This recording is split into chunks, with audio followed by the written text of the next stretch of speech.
That was very informative and useful and also practical. Thank you very much, Professor Priyanjali. And she must be ready to answer any questions that you must be having. Already I see one hand going off. Yes, Dr. Asiri. Thank you, Professor Priyanjali. That's a very interesting lecture, and I think I was totally on the present moment during that lecture. I saw. I was looking at you. Yeah, and I just want to ask one question. Now, sometimes we do, maybe because of the time constraints, we do certain things together. Maybe I normally do while driving, I talk on the phone, but then at that time, I'm not in the present moment. So, but is it possible to do that? At that moment also you suggest that we have to be conscious about our driving and rather than sort of talking with somebody else and attending to something else? Ideal case scenario is be on the main activity, but there are times, for example, sometimes when I'm overly distressed, I would listen to music as well when I'm driving, or I would take a call to somebody. So what you should do is don't force living in the present moment forcibly. So if you feel you need to take a call or listen to something while you're driving, or you're looking at your WhatsApp messages while talking to your daughter's online work, if you feel you want to do it, but do both with awareness. Then on its own, the mind realizes the restlessness that comes from doing that. Let the mind reject it, rather than you rejecting it. But in other occasions where you feel comfortable doing one activity, do it that way.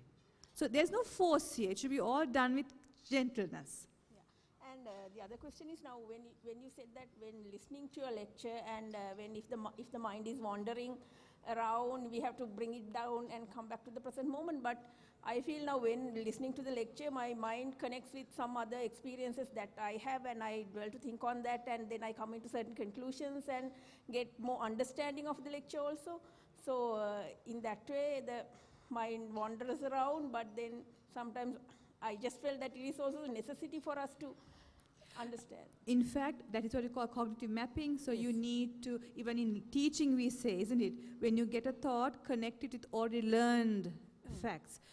But we should do it, let the mind do it. Yeah. So that is okay, Asiri, what you're saying. But sometimes we just go on certain other tangents, consciously or unconsciously.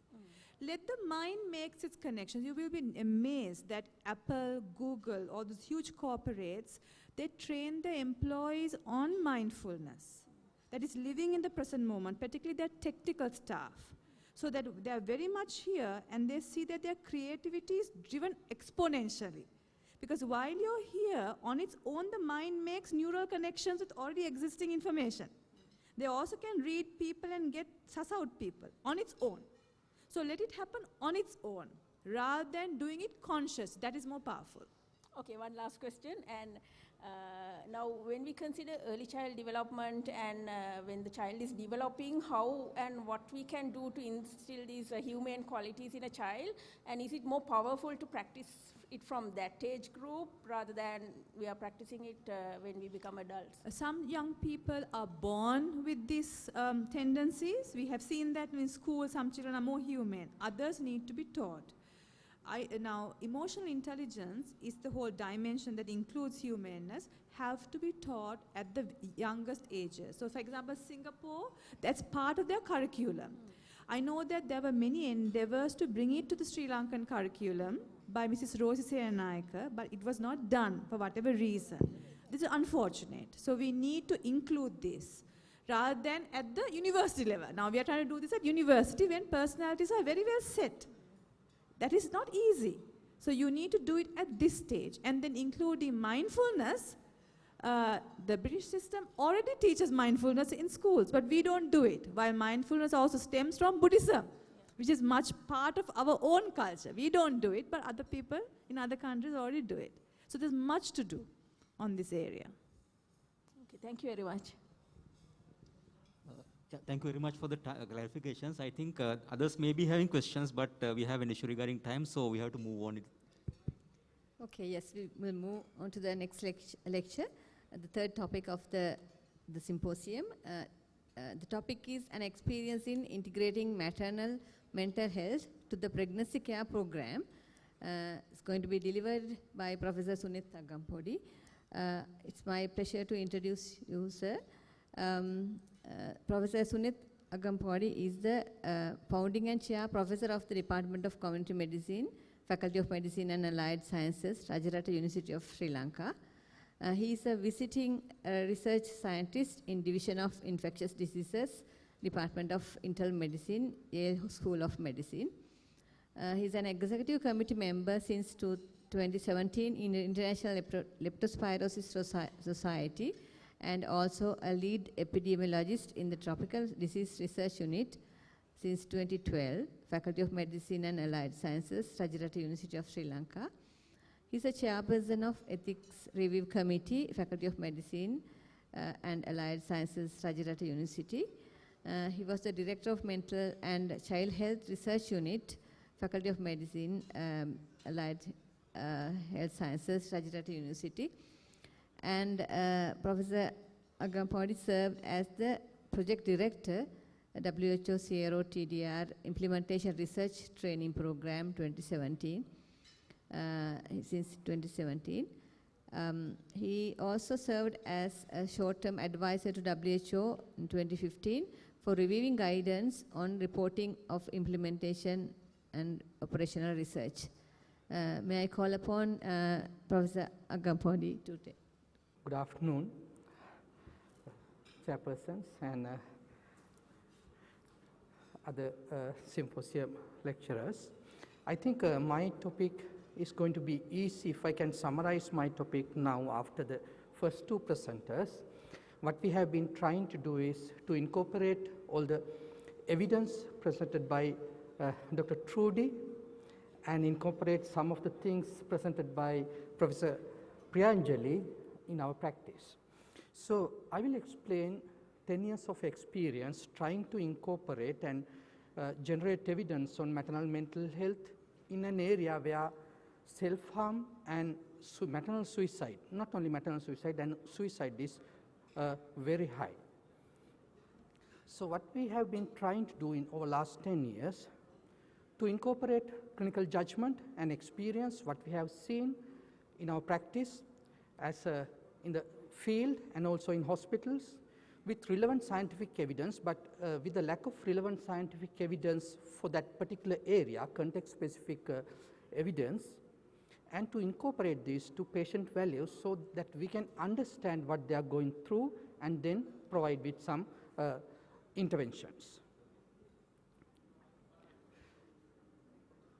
So we have already listened to what is happening at global level and in UK. Professor Trudy already mentioned, and she also mentioned what is happening in Sri Lanka based on Dr. Kapil Jayaratne's data in 2016. But based on the evidence from Sri Lanka, prevalence of antenatal depression and anxiety is reported at 16.2%. Remember, these are not diagnosed or confirmed depression patients. These are based on EPDS as mentioned earlier, and based on EPDS, the prevalence is about 16.2%. And the prevalence of postpartum depression and anxiety is about 27%, again based on the EPDS. So we do know that the prevalence values are very high, are actually comparable to high-income countries, and much more than the global values or global prevalence data presented for low-income countries. The maternal suicide and suicidal ideation in Anuradhapura and especially Rajarata area, we have done, and I'm grateful because it's easy for me to deliver this data because of Dr. Trudy's lecture. As she mentioned, in 2012, the classification of maternal deaths, WHO has revised the classification of maternal death, and ICD-MM was published, and most of the countries has adapted ICD-MM. We have not yet adapted it due to some of the technical reasons. But based on the ICD-MM classification, we have done reclassification of all maternal deaths from Anuradhapura and Polonnaruwa, and 17% of all maternal deaths from these two areas are due to suicide. And if you are looking at individual underlying causes, suicide was the leading cause of maternal deaths in this area. And then based on that observation, we want to know what is happening with these mothers, pregnant mothers, and we all know that the suicide, completed suicide, is only the tip of the iceberg. And then we looked at suicidal ideation. This was in 2016. Suicidal ideation during past 7 days among pregnant mothers admitted to hospitals for their delivery, this is third trimester, the prevalence was 5.6%. Again, it was a very high value because this is a short-term prevalence, only 1 week. And deliberate self-harm or deliberate self-harm during pregnancy for those pregnant women, prevalence was 0.8%. And this 0.8% are usually not reported in literature.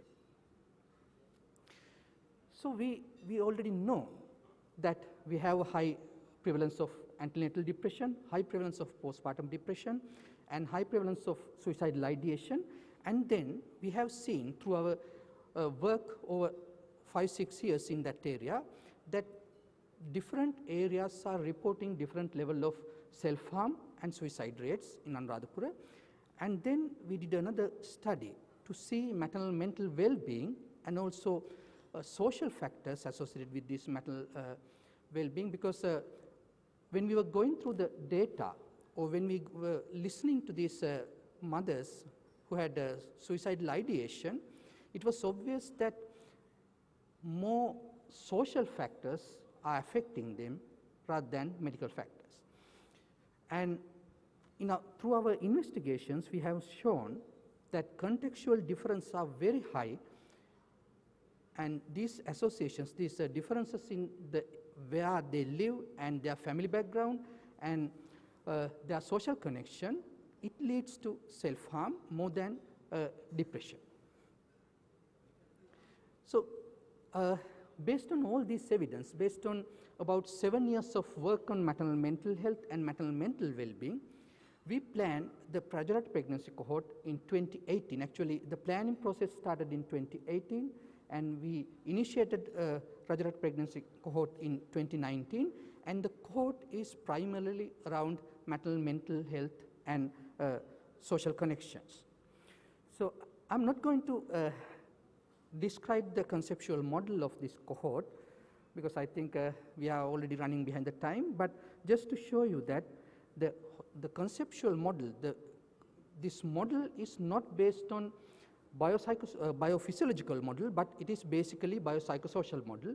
We wanted to see what is happening in this area because the suicides and self-harm in this area is completely different what we see in published literature, especially from high-income countries.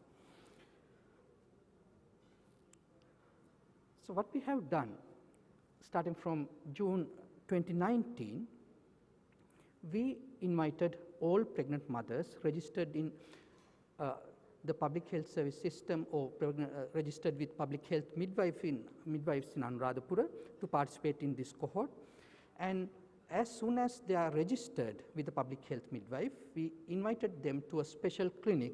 The clinic was conducted hand in hand with MOH in the same clinics, and we offered all the baseline investigation through this special clinic so that all mothers will come to our clinic. And the clinic was also done with PHMs, public health nursing sisters, and also MOHs were also involved. And the mothers who were registered, pregnant women registered from July to September, all these pregnant women were invited, and the participation rate was more than 80%. The mental health approach we had at the beginning was to screen all pregnant women using EPDS, because even though the EPDS was originally developed to assess postpartum depression, many countries has validated EPDS for antenatal use, and even in Sri Lanka, there was a validation study done on EPDS, and our previous work, we realized that EPDS is a valid tool to assess maternal mental health. But there was one previous observation.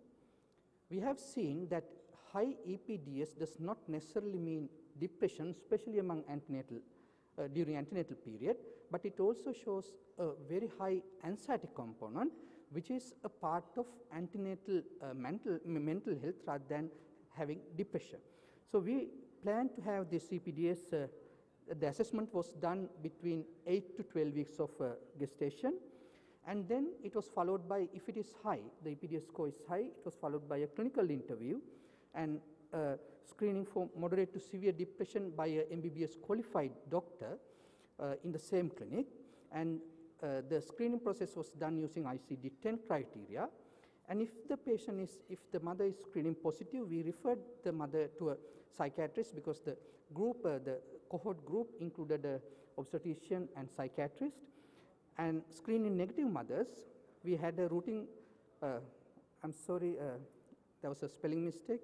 So it was a routing care through MOH. So we informed MOH that this pregnant woman is having a problem or high EPDS score, and we discussed with MOH and PHM and gave a referral letter for the routing follow-up. And at the same time, we prepared 2 booklets for mental health promotion. The first one was Dasamasaka Sihineta, this is for pregnant women, and then the second one was Sabau Kiri Sihineta, it's for the postpartum period. And this book, while having some medical advices in a very simple language, we included mental health messages throughout the book without telling them that these are mental health messages, because preliminary discussions with pregnant women and people in that area, they mentioned that it's better not to include it as mental health messages, because as soon as you mention that this is a mental health message, there's a stigma associated with it. But what happens during the process was that it became a dynamic approach rather than sticking into the original plan. While as soon as we started our special clinic, 4 clinics per day in 4 different places in different MOH areas, and 20 clinics per week, we were doing it. At the end of the first week, we realized that the original approach is not going to work. So what we have done, we had discussions with MOH, PHM, the project team, psychiatrist, and we changed. So we did an assessment and evaluation as an ongoing process, and at the same time, we did quantitative and qualitative assessment, data analysis as an ongoing process, and then we changed the services. Again, to make sure that this service-oriented project is actually academically valid, we have to do clinical interviews according to the clinical guidelines, and also qualitative interviews based on qualitative data collection methods, and to make sure that the validity of these qualitative data are there, and then data analysis, again on a real-time data entering and data analysis for quantitative evaluation. So what happened was that we had to change our approach, and this is what we have done for more than 3,400 pregnant women during a 3-month period and during the follow-up.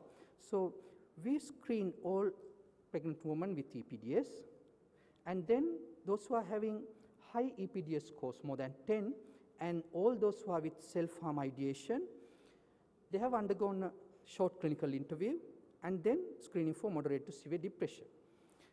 The first part, EPDS scores and self-harm ideation, as soon as it was done as a self-administered questionnaire by research assistants, they are not medically qualified, and when they realized that they have high EPDS scores, they were specially trained, especially on human approach, to discuss it with pregnant mothers without a stigma. And we didn't say that you are having a mental health issue or whether you are having a මානසික අපහසුතාවයක් තියෙනවා කියලා කිව්වේ නැහැ. So it's not a mental health issue. We said that they are having this high score. If they want to discuss, we can direct her to a doctor. So just to discuss their problems. And then during the clinical interview, a clinical assessment was done, and if the screening was positive, we sent all these mothers to psychiatrists as planned.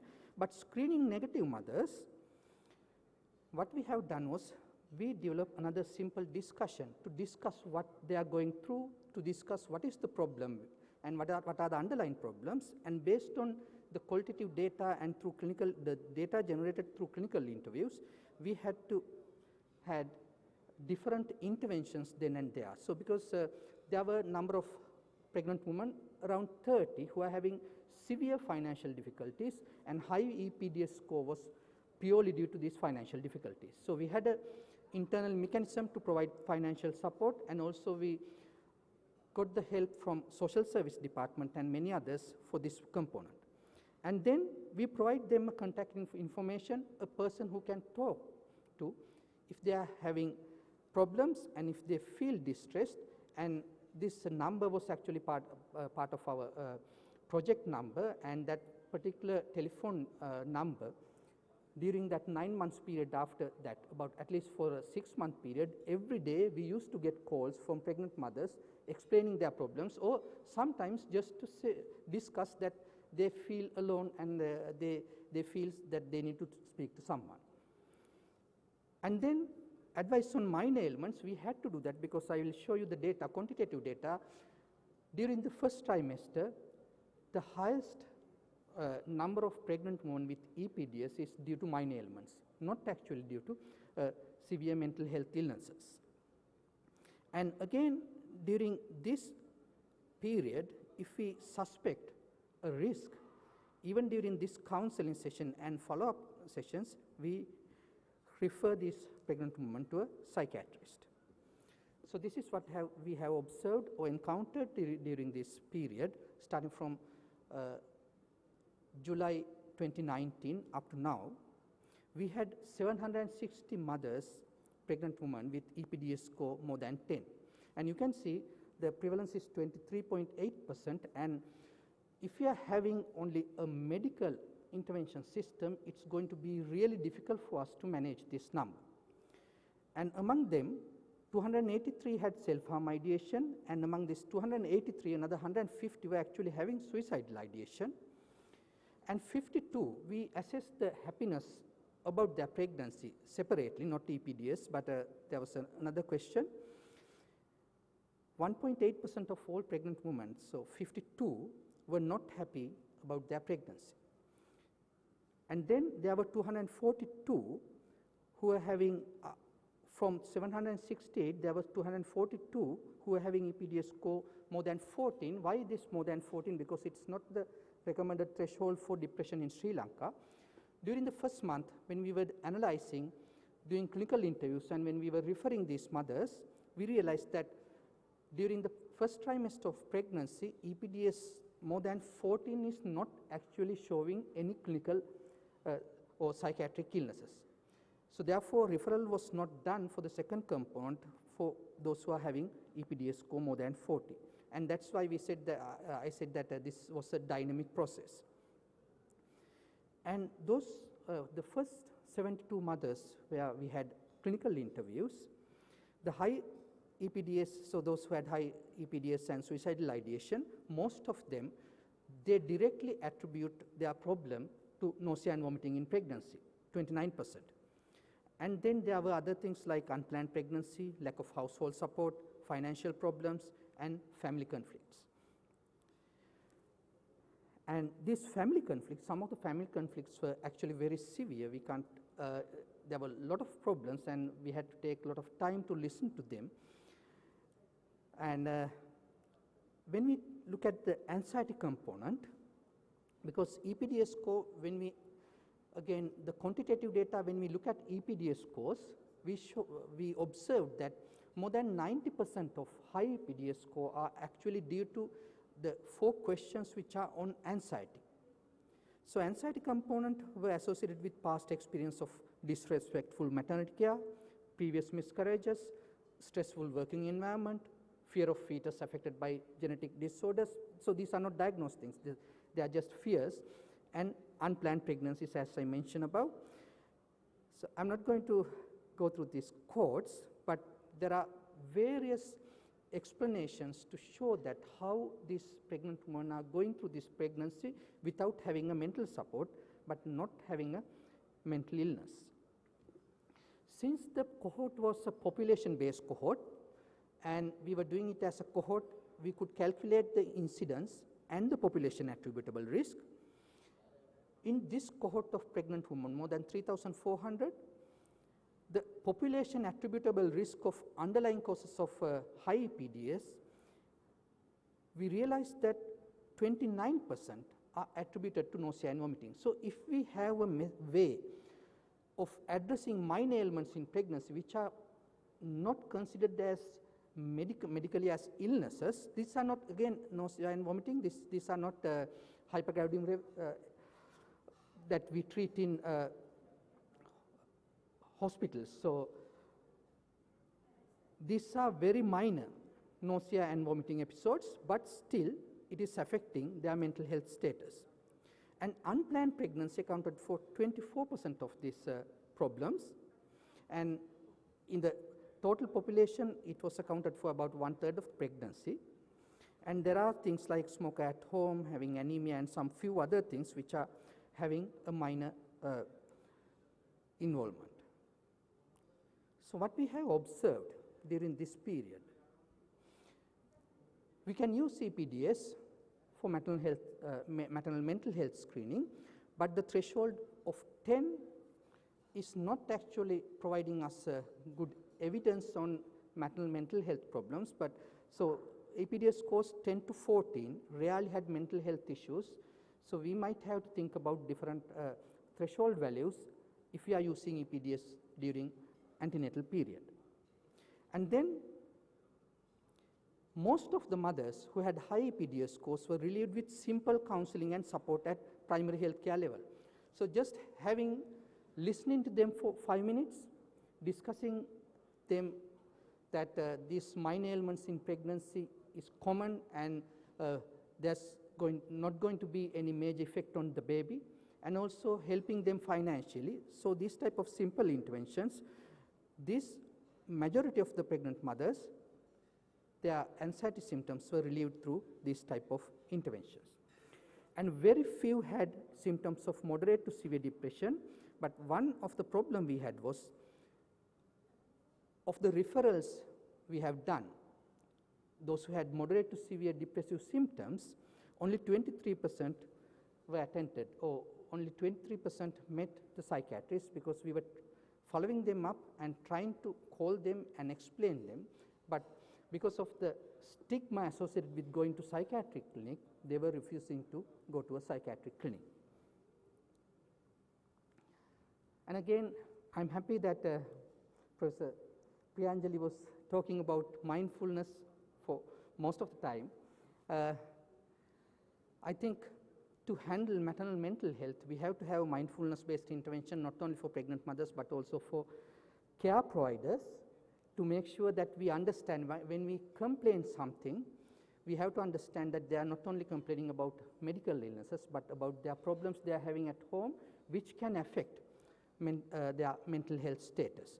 So what we did was, we actually did a feasibility study. This was not an intervention study. We did a feasibility study to see whether we can incorporate this mindfulness-based intervention to the pregnancy care program, and we wanted to actually see whether we can do it with the public health midwife. We did this in one public health midwife area just to assess the feasibility, and it is feasible, but not the one we have planned. The original plan was to have 3 to 4 hours per day for 8 weeks, this intervention, but what we realized was it was too much, but it's feasible to have a short training on mindfulness for pregnant women and incorporate it into the pregnancy care program.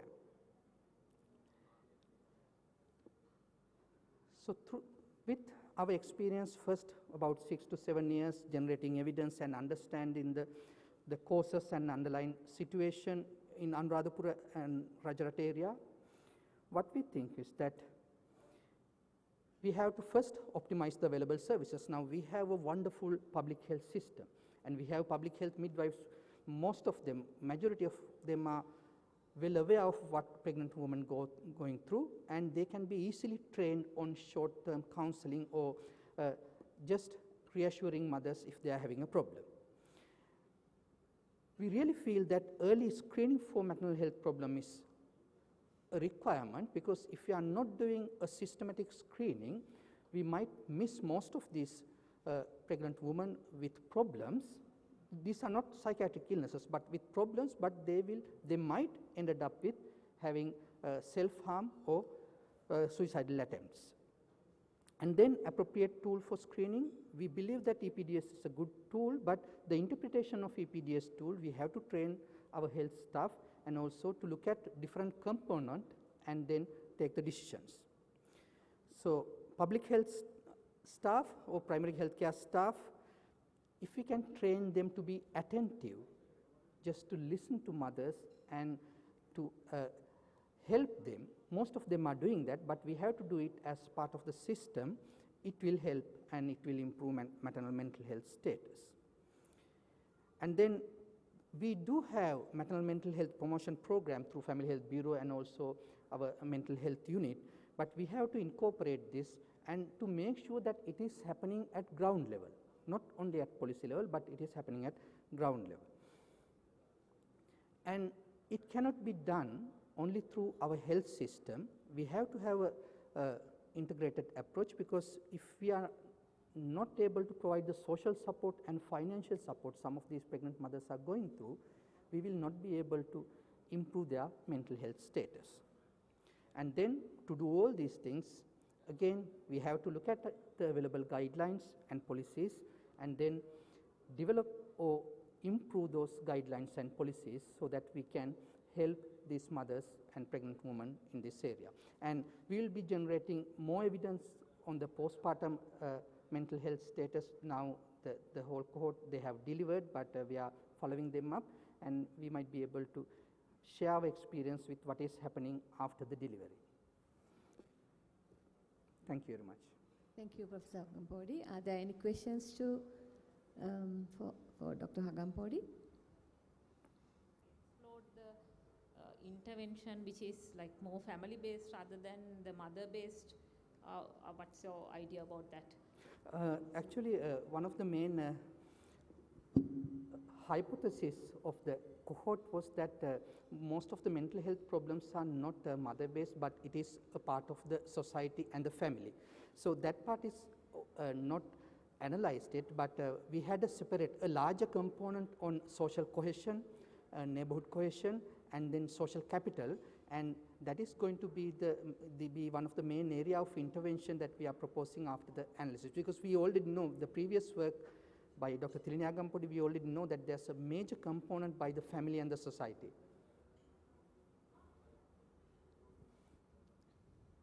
Any more questions?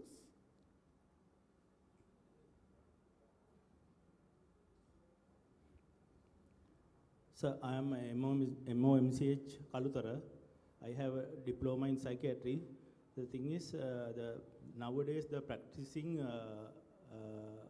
the Edinburgh scale, the thing is, most of the people who are coming with Edinburgh scale positive, actually they are not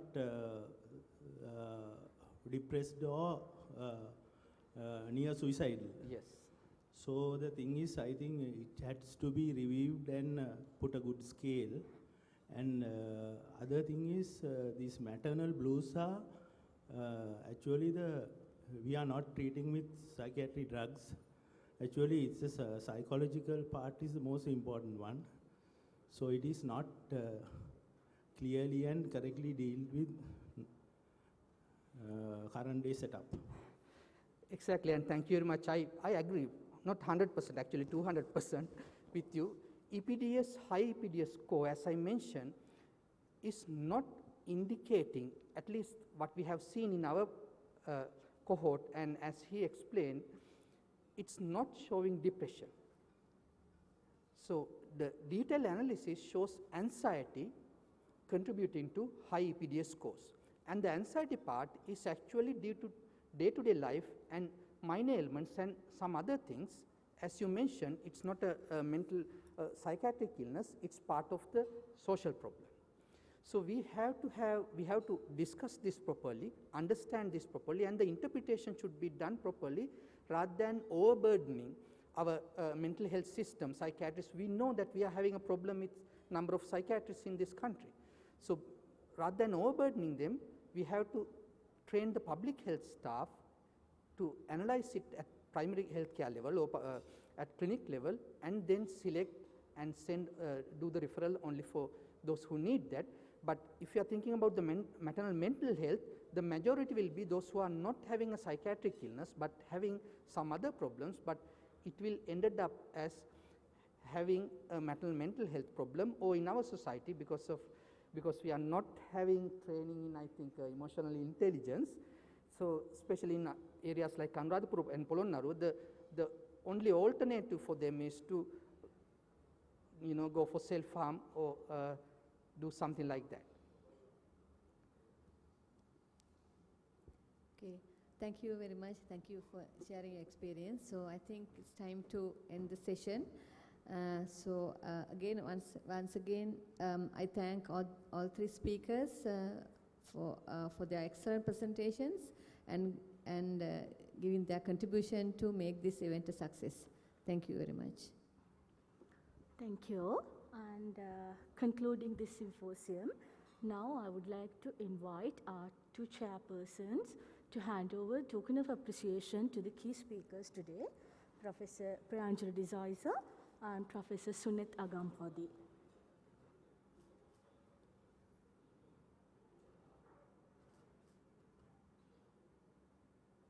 Now I would like to invite Dr. Kaushalya Kasturiarachi, President of the Perinatal Society of Sri Lanka, to hand over the token of appreciation to the two chairpersons for Symposium 4.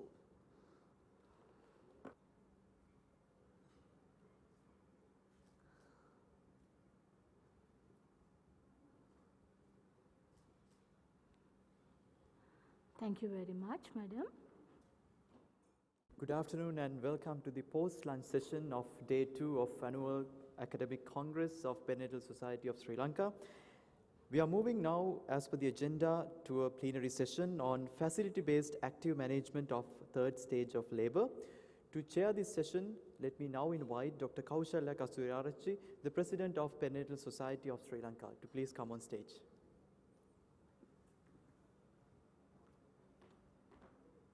Good afternoon.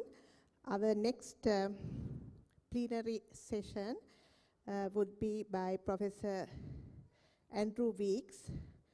The topic is facility-based active management of third stage of labor. Professor Weeks, I think you are joining us live. I'm so sorry to keep you waiting because we were a bit behind the time. So thank you so much for bearing with us. Before he starts his lecture, I would like to give a brief introduction about Professor Weeks. Professor Andrew Weeks is a professor of international maternal health at University of Liverpool, an honorary consultant obstetrician at Liverpool Women's Hospital. He also holds the position of director of the SUNU Research Unit for International Maternal and Child Health and visiting professor in obstetrics and gynecology at Busitima University, Uganda. Professor Weeks graduated from University of Sheffield in 1989 and obtained diploma in child health in 1992. In 1999, he obtained a doctorate in obstetrics and gynecology from University of Leeds. Professor Weeks' primary interest is in the translation of maternity care from high to low resource settings. He has over 200 publications to his name. Thank you very much for accepting our invitation, Professor Weeks. Over to you. Thank you very much, and thank you so much for allowing me today to share my work with you. I feel strangely very connected with you because we're so, it's a very similar situation. We're all here wearing face masks, we're facing the same virus around the world, so I was of course hoping to come and join you today, but I'm sorry that I have to be instead in my living room here in Liverpool. So I want to talk to you about the facility-based active management. And what I'm going to do is first of all talk a little bit about the epidemiology of postpartum hemorrhage, and then update you on WHO guidelines. There's been 2 new postpartum hemorrhage guidelines produced this year. And then go on then to talk about novel management and devices around coagulation, and especially some of the debate around tamponade devices. So first of all, let's talk about the epidemiology, because we know that postpartum hemorrhage rates are increasing hugely. We're getting far more postpartum hemorrhage than we ever did in the past. And I think that's especially a problem with us in the very wealthy settings. And so I suspect exactly the same is happening in your big hospitals, that we're getting slow increase. And this has been happening now for maybe 30 years, that we've been getting this increase. I think this is best explained, in fact, by our increased intervention that we're doing now. And I think it's explained by a study that we did a few years back now, using a system called United Kingdom Obstetric Surveillance System, whereby you can pick, you choose a topic, a rare occurrence that happens in pregnancy, and you have all the hospitals in the UK collecting together cases of that. So you get around 400 cases in a year. So it's more common than maternal death, but it's not, it's something that you can't normally pick up.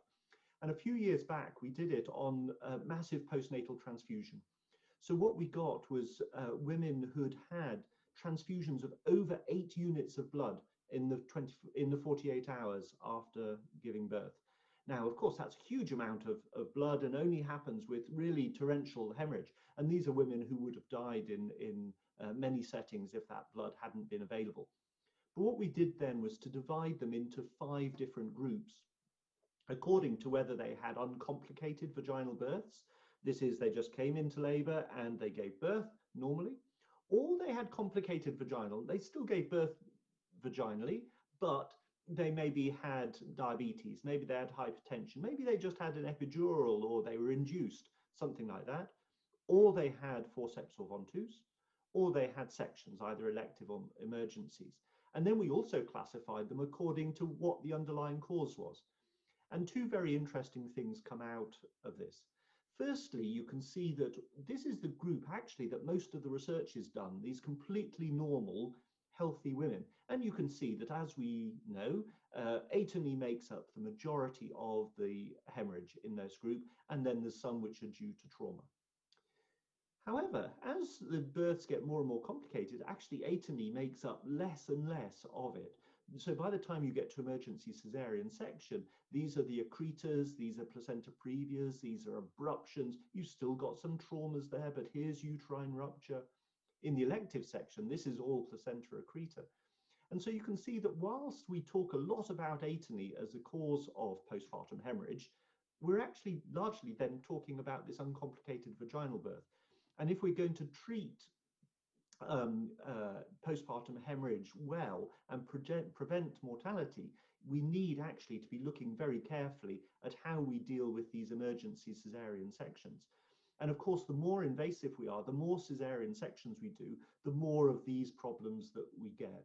So the lesson number 1 from this is that we shouldn't concentrate just on the normal births. We need to look at blood loss in operative vaginal births as well. The other thing is that when we looked at these 400 women, we found that of the 400 women, actually half of them, around just over 200, were from emergency cesarean sections. And in truth, that's what we know as well, isn't it? That when we go to our women on delivery suite who are very sick and have lost a lot of blood, they've had massive PPHs, they're not the normal, straightforward home births. Well, there's a few retained placentas in those, to be fair, but the majority of them are these up this end. They're the emergency cesarean section, the 2nd stage cesarean sections.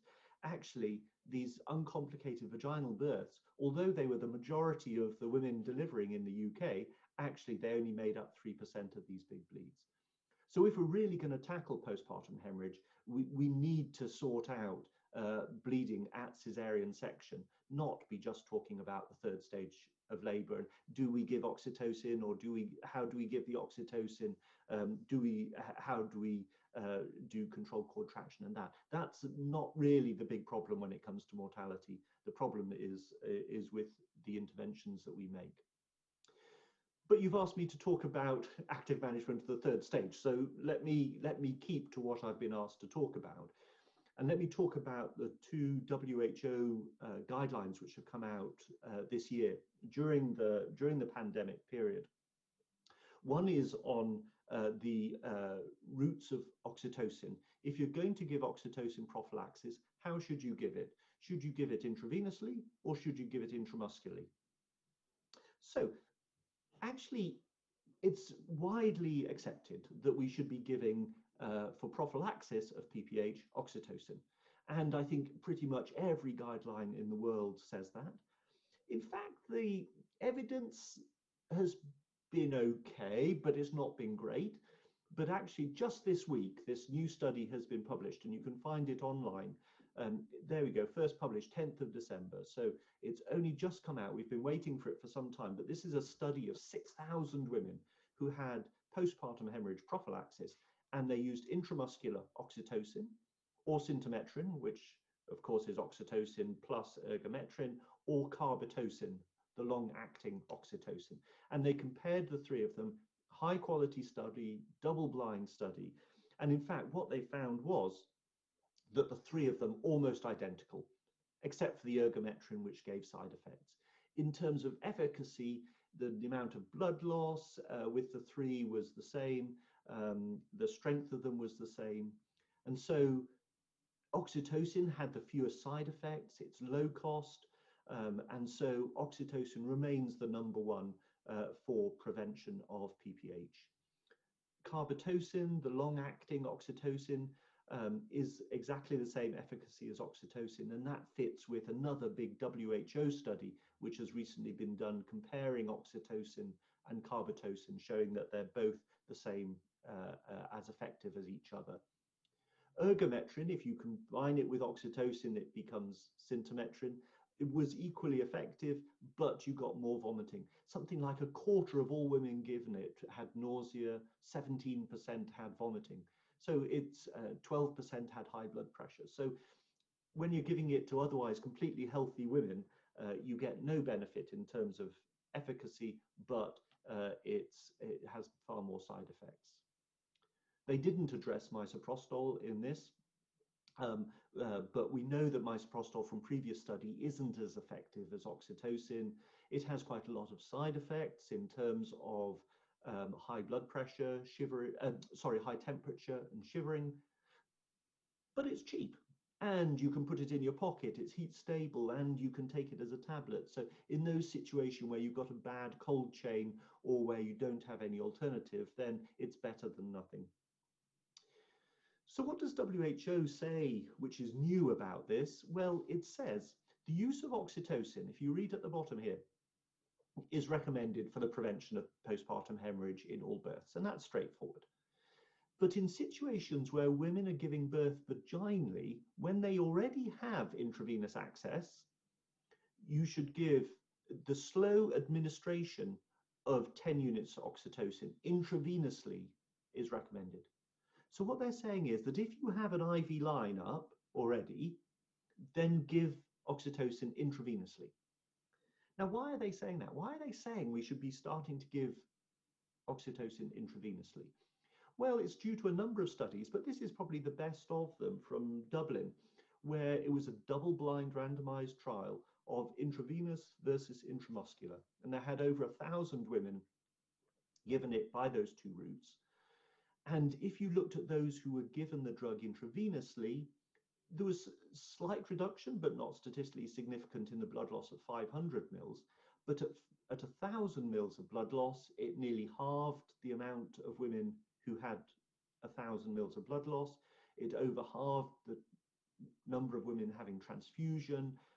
It halved the number of women needing admission to the high dependency care unit.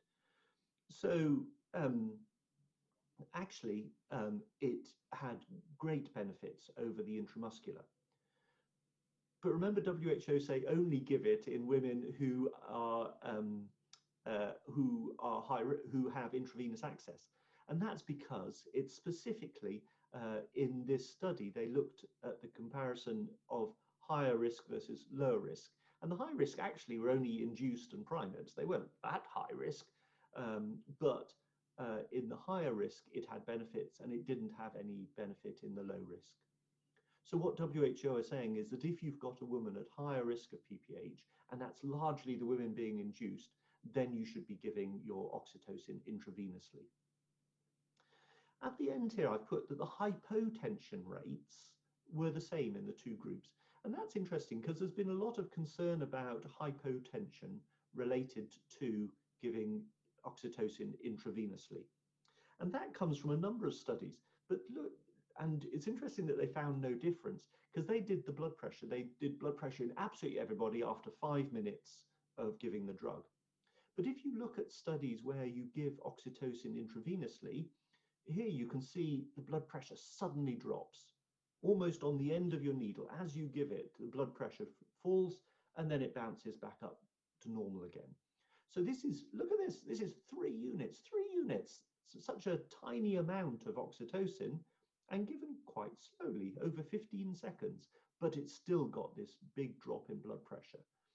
Now, this is a percentage change in mean arterial pressure. So say the mean arterial pressure is 100, and so this is dropping down to about 80 millimeters of mercury. But look, it's quite a variation, and some people are dropping right down here, down to 60 millimeters of mercury. So you do get a very rapid change, but this is number of seconds, and by 2 minutes, 120 seconds, it's completely back up to normal again. So that's why they haven't found the hypotension in the Labour study. It's because it had happened and finished. It's very transient. So what's the implications of that? Well, firstly, it's not dose related. You might expect that the bigger the dose, the bigger the fall you would get. But the anesthesia journals have done a number of randomized trials looking at different sizes of dose and showing no difference. Again, look, still coming back up to normal. This is after the dosage 2 minutes, it's back up to where it was again. So dosage doesn't make an effect, but what does make an effect is how quickly you give it.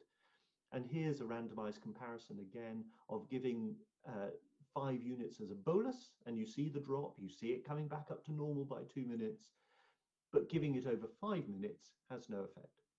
And so what we're doing in the UK is recommending that you draw up the oxytocin, the 10 units, and you draw it up in a syringe of 10 mils in a syringe, and then you inject it intravenously slowly over at least 2 minutes. Now, 2 minutes is a long time, so it's probably easier, in fact, to put it into an infusion bag and run it rapidly. So that's what WHO is saying about oxytocin. For high-risk women, give it intravenously, but slowly. Give it slowly. The other thing that they talked about was retained placenta over the summer. Now, retained placenta has been a difficult thing to try and manage.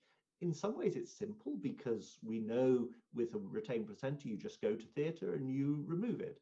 And the reason why women in rural areas run into problems with this, of course, is because they can't get through to an operating theatre in time, and they can't get a blood transfusion in order to deal with what blood they lose. But recent work has shown that this retained placenta isn't just one thing. And actually, we know that from our from when we go to theatre to do a manual removal. We actually know it isn't all one type. And when you do ultrasound, you can classify it into 3 different types. And it is strange doing ultrasound on a postpartum uterus. And the doctors, junior doctors say, excuse me, Professor Weeks, it's the baby is in the cot there. The uterus, the baby has gone from the uterus. Why are you doing an ultrasound on this woman? And actually, you can see, but you can see very nicely where the placenta is, and you can work out what the underlying cause of the retained placenta is.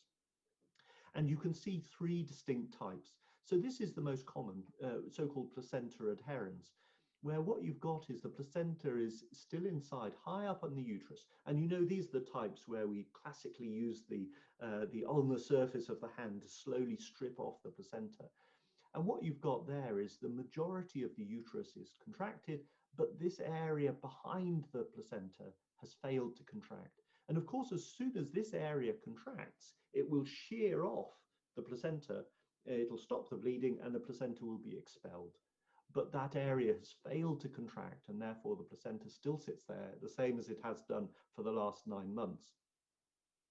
A second type, which again we recognize from manual removal, is the trapped placenta, where in fact the uterus, it's already been expelled from the uterus, but it's sitting in the lower segment. And those are easy, they don't bleed an awful lot. It's frustrating when you get to theatre because you think, if only I'd done just controlled contraction, it would have come out with this. And they usually do, in fact. And they tend not to bleed because the uterus is so well contracted. The third type is where you've got a small area of accreta which holds the placenta in, and the majority of the placenta is pushed out and expelled, but it's being held by one tiny area. And really, we don't have any way of treating that other than manual removal. The interesting one, of course, though, is this one, not only because it's the most common, but because if you were to inject oxytocin up the umbilical vein and passes up here into the placenta, if it passed across the back of the placenta, then it could get to the myometrium here, cause the myometrium to contract and expel it. So a number of people have looked over the years to see whether that's effective.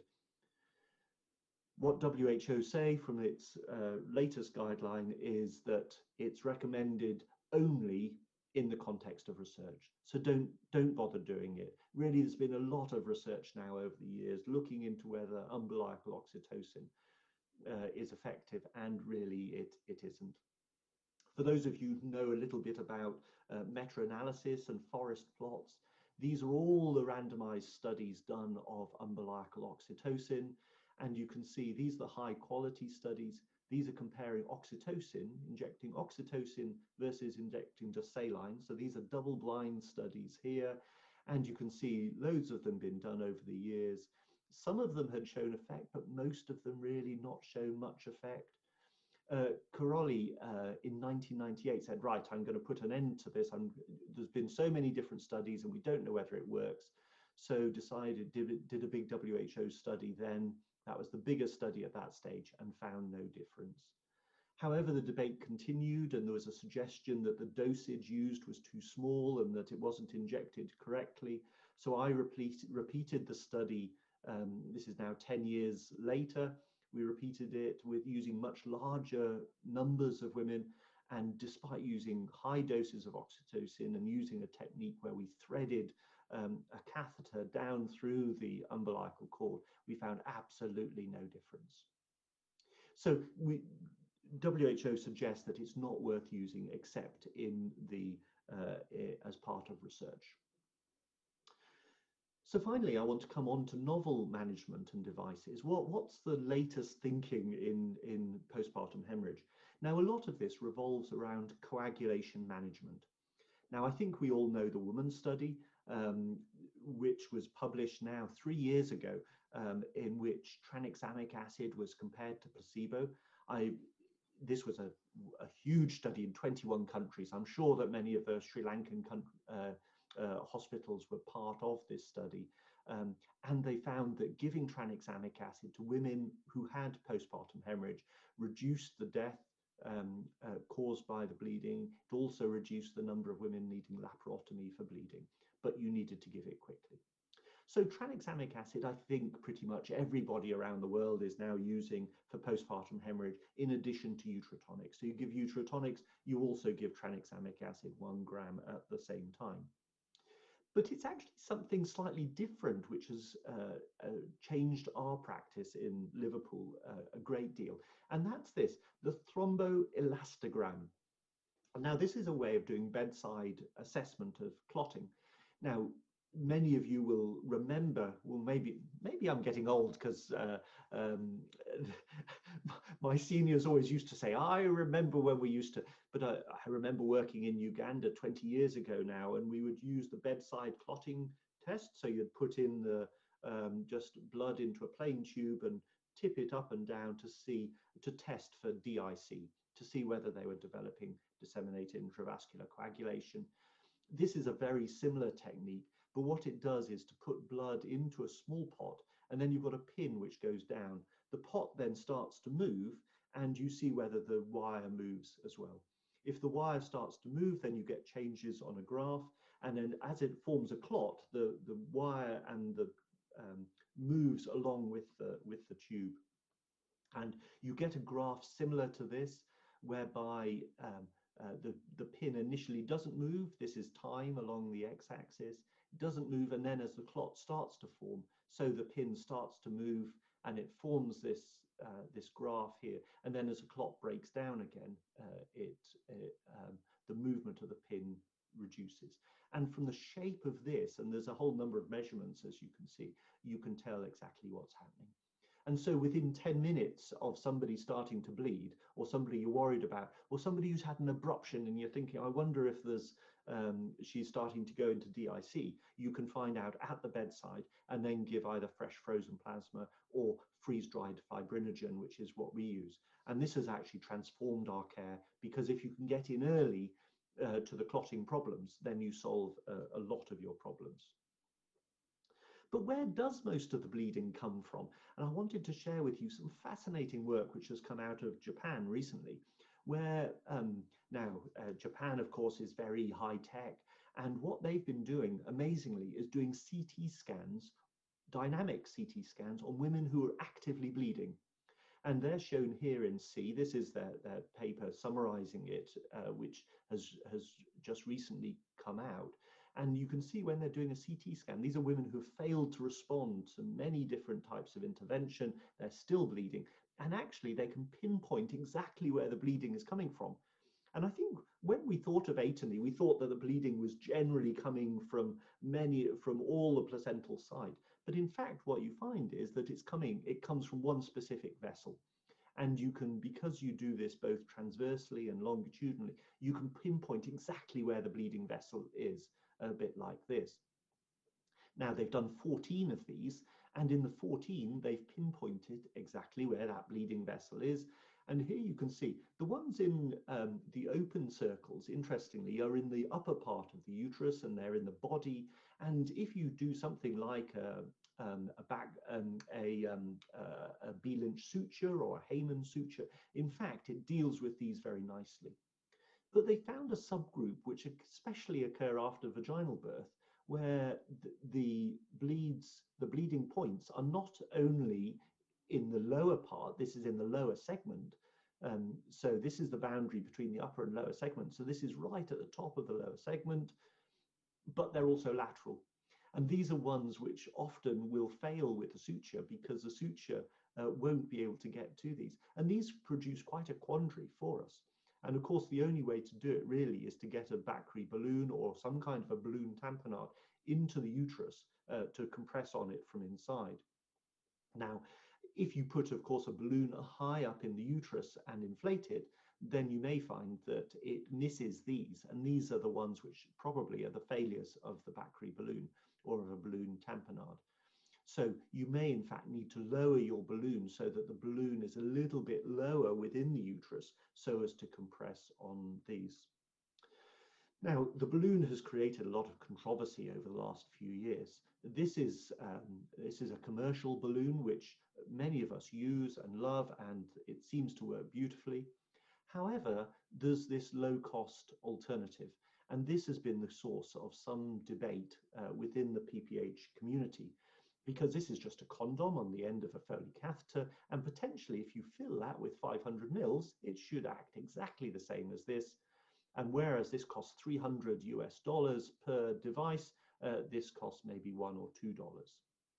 So actually people have rolled it out, and Thomas Burke is a very impressive doctor, in fact, an emergency doctor from Massachusetts General Hospital, who's been leading a lot of the work on using the condom catheter. And they've been rolling it out through Africa and Nepal. They've been using it as well, and getting it into small health centers. And when they roll it out, it seems to work brilliantly, and everyone's delighted with it. But then came along a randomized trial, and Alexandra Dumont did a randomized trial in small health centers in Benin and Mali, and they randomized the health center to either having using the balloon tamponade or not having it. And bizarrely, the blood loss seemed to be higher in those in whom they used it. And this was very perplexing for everyone. Everyone said, oh, there must be a mistake with the study. So a whole number of the top trialists in the world got together in obstetrics to run a second big study, which was published last year. So this is Genuity Health Projects. They didn't think it was ethically, and I would have agreed with them. They didn't think it was ethical to do to randomize people directly. So they did what's called a step-wedged cluster. So they slowly introduced it in all these secondary level hospitals, Uganda, Egypt, Senegal, and below me, they also showed not only, because it's a much bigger study, not only showed increased bleeding, but increased death rates in those places where they introduced the balloon. And nobody's quite sure why this is. Is it because these are low-level settings where they don't have access to blood and it's just delaying things? Is it because it's the balloon, the condom catheter, which isn't working too well? Or is it that they're just trying to they're just introducing this and not introducing other things that go with it? I wrote an editorial which went with this, and to my mind, the problem is not that the balloon tamponade doesn't work, but for me, it's a multi-system problem, postpartum hemorrhage. And I conclude the editorial by saying this study emphasizes how deaths from PPH in low-income settings are a multi-system healthcare problem. Any solution needs to address multiple problems simultaneously: staffing, referral systems, infrastructure, consumables, devices, training and support, corruption, blood, supply chains. They all need to be improved if maternal mortality is going to decrease. And once again, we see there are no magic bullets and actually no shortcuts.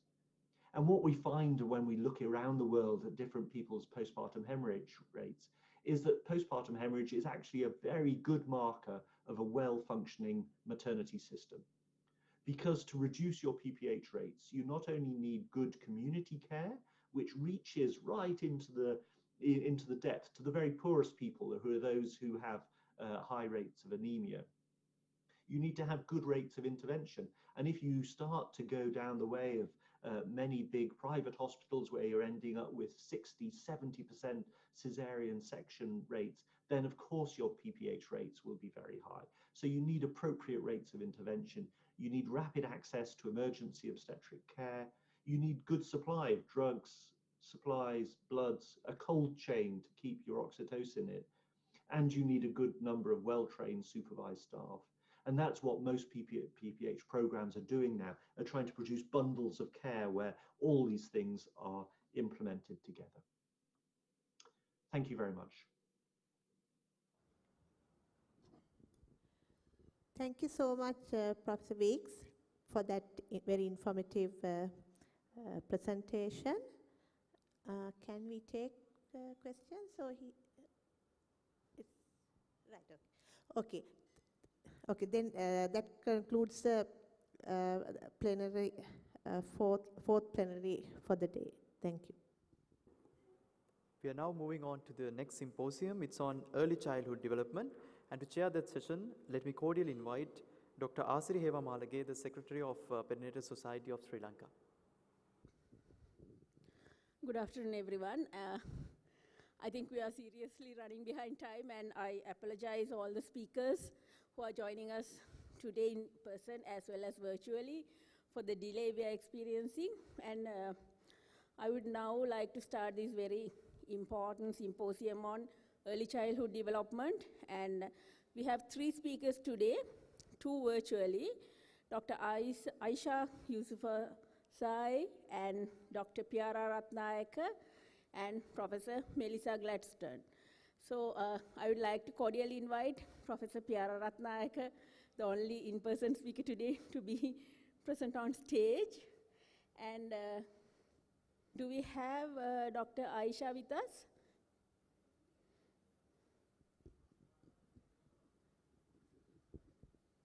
Okay, Dr. Aisha is here with us. I will give a brief introduction to her. Dr. Aisha is an associate professor of global health from Harvard University, USA, And she will be talking about today about early childhood interventions in low and middle income countries. And Dr. Aisha's work focus on developing new interventions and approaches to promote early child development with a particular interest in how to strengthen child and caregiving related outcomes through existing health, nutrition, and education systems. Understanding the implementation structures and processes for early child development interventions to achieve sustainable impact at scale and promoting capacity development in local communities. So I think we are fortunate to listen to her. So over to you, Dr. Aisha. Great. It's wonderful to be able to be here and join your Congress. And so as introduced, the focus of the next 20 minutes or so of my presentation will be on really providing an overview of interventions developed to promote young children's development in low and middle income countries. So in this talk, I will begin by presenting an overview of the science of early childhood development and the importance of not only acting early, but given the current climate, acting now. I will then talk about some of the roadmaps we have available in transforming our science or our evidence to action, with a particular focus on the World Health Organization, UNICEF, and the World Bank's Nurturing Care framework. I will then present some intervention models that use different delivery platforms to support young children and their caregivers from a range of countries within the region and externally, and conclude with some key take-homes about how we can move forward within this field. So over the last 13 years, there has been a great deal of evidence published around what works, how it works, and where we are on the status of young children's development. And the Lancet has published 3 series, the first in 2007, which really presented globally the first time a figure on the number of children that were unable to meet their developmental potential in the first 5 years of life, taking us from a survival-only agenda to really one of survival and supporting children's thriving together. The second series, published in 2011, helped us to better understand what are the sorts of interventions that can work, and that the fact these interventions can be helpful in reducing inequalities both within our communities and between communities. And finally, in the most recent series, published in 2017, we really looked at where we are in the status of rolling out these interventions in terms of reaching scale in different settings around the world. So I'm sure that many of you are very familiar with this global challenge, that there are 250 million children unable to meet their developmental potential in the first 5 years of life. And there is, of course, great variation both between countries, but importantly, between populations within a country. So there is inequity that we see between more advantaged and more disadvantaged children in any setting.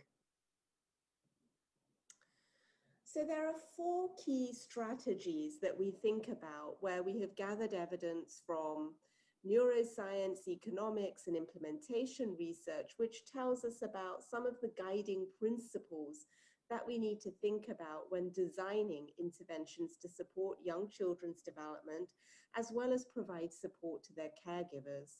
And these 4 strategies include beginning early, supporting not only the child, but also the caregivers around the child, focusing on multiple protective inputs for young children, and of course, boosting development in the life course. So no matter when that early intervention begins, there is a necessity to think about how can we bolster effects subsequently in life.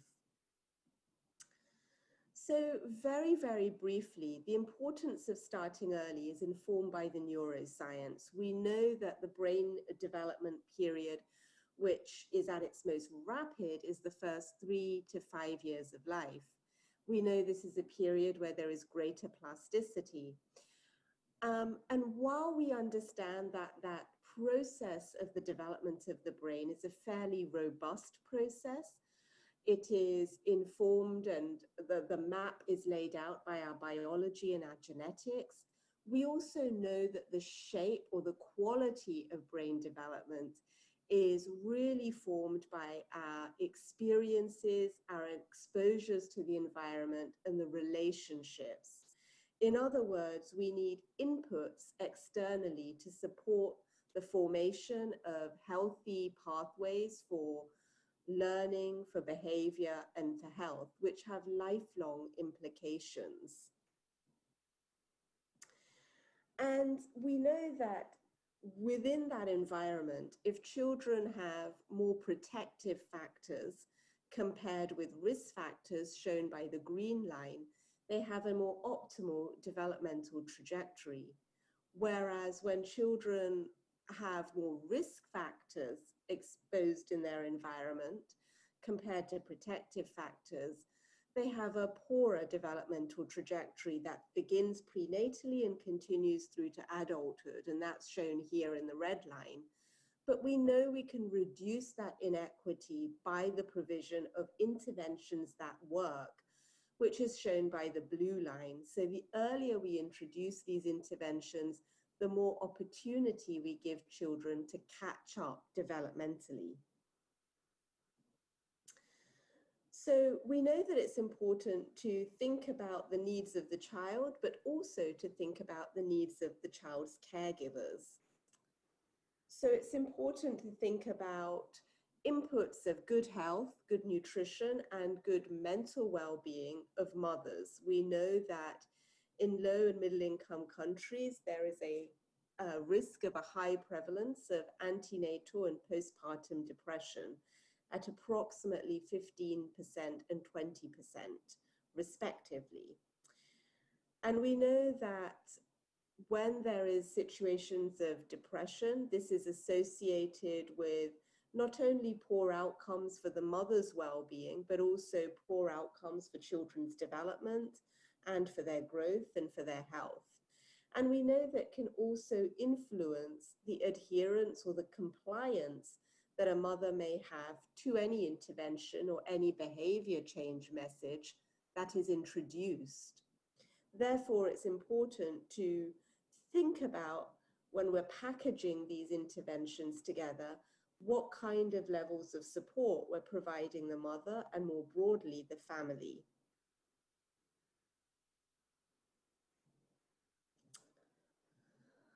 So the other strategy is around providing multiple inputs or protective inputs for young children.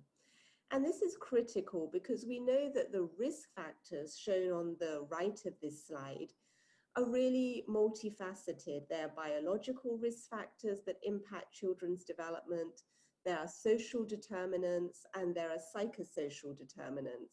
So this ranges from poverty through to maternal depression, as I've just noted, as well as violence, but also things like inadequate stimulation or early learning opportunities.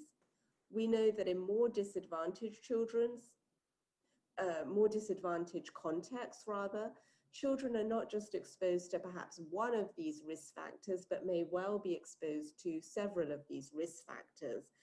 And so the greater the number of risk factors, the more severe in their nature, the greater the impact on their development. So it's important to recognize that given these risks can co-occur and their impact can accumulate, we need to think about designing interventions that address or tackle perhaps one or two or more of these risks.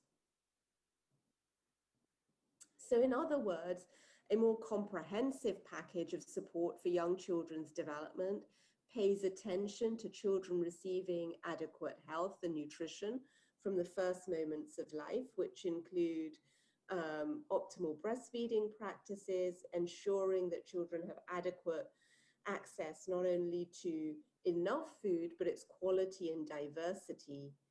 We also need to ensure that there is timely treatment for illness and that we're encouraging and fostering positive care practices for health and nutrition. We need to pay attention to the care of mothers, as I've noted, but this includes paying attention to the support that surrounds the mothers. This might well include the engagement of fathers, in some contexts, engagement of grandmothers, mother-in-laws, and other significant caregivers, as well as paying attention to caregiving practices which influence healthy development, feeding, and care practices for health, such as responsive care, as well as ensuring safety, stability, and protection in the child's environment.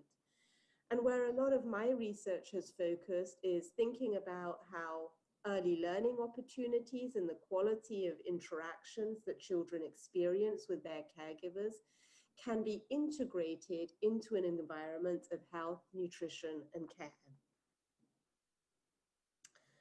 Finally, we need to pay attention to the duration of these interventions.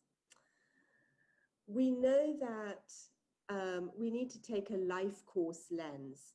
So while the evidence is limited from longitudinal studies about the long-term impacts of early intervention, we know that development continues. New risks will come on board in adolescence and in later life.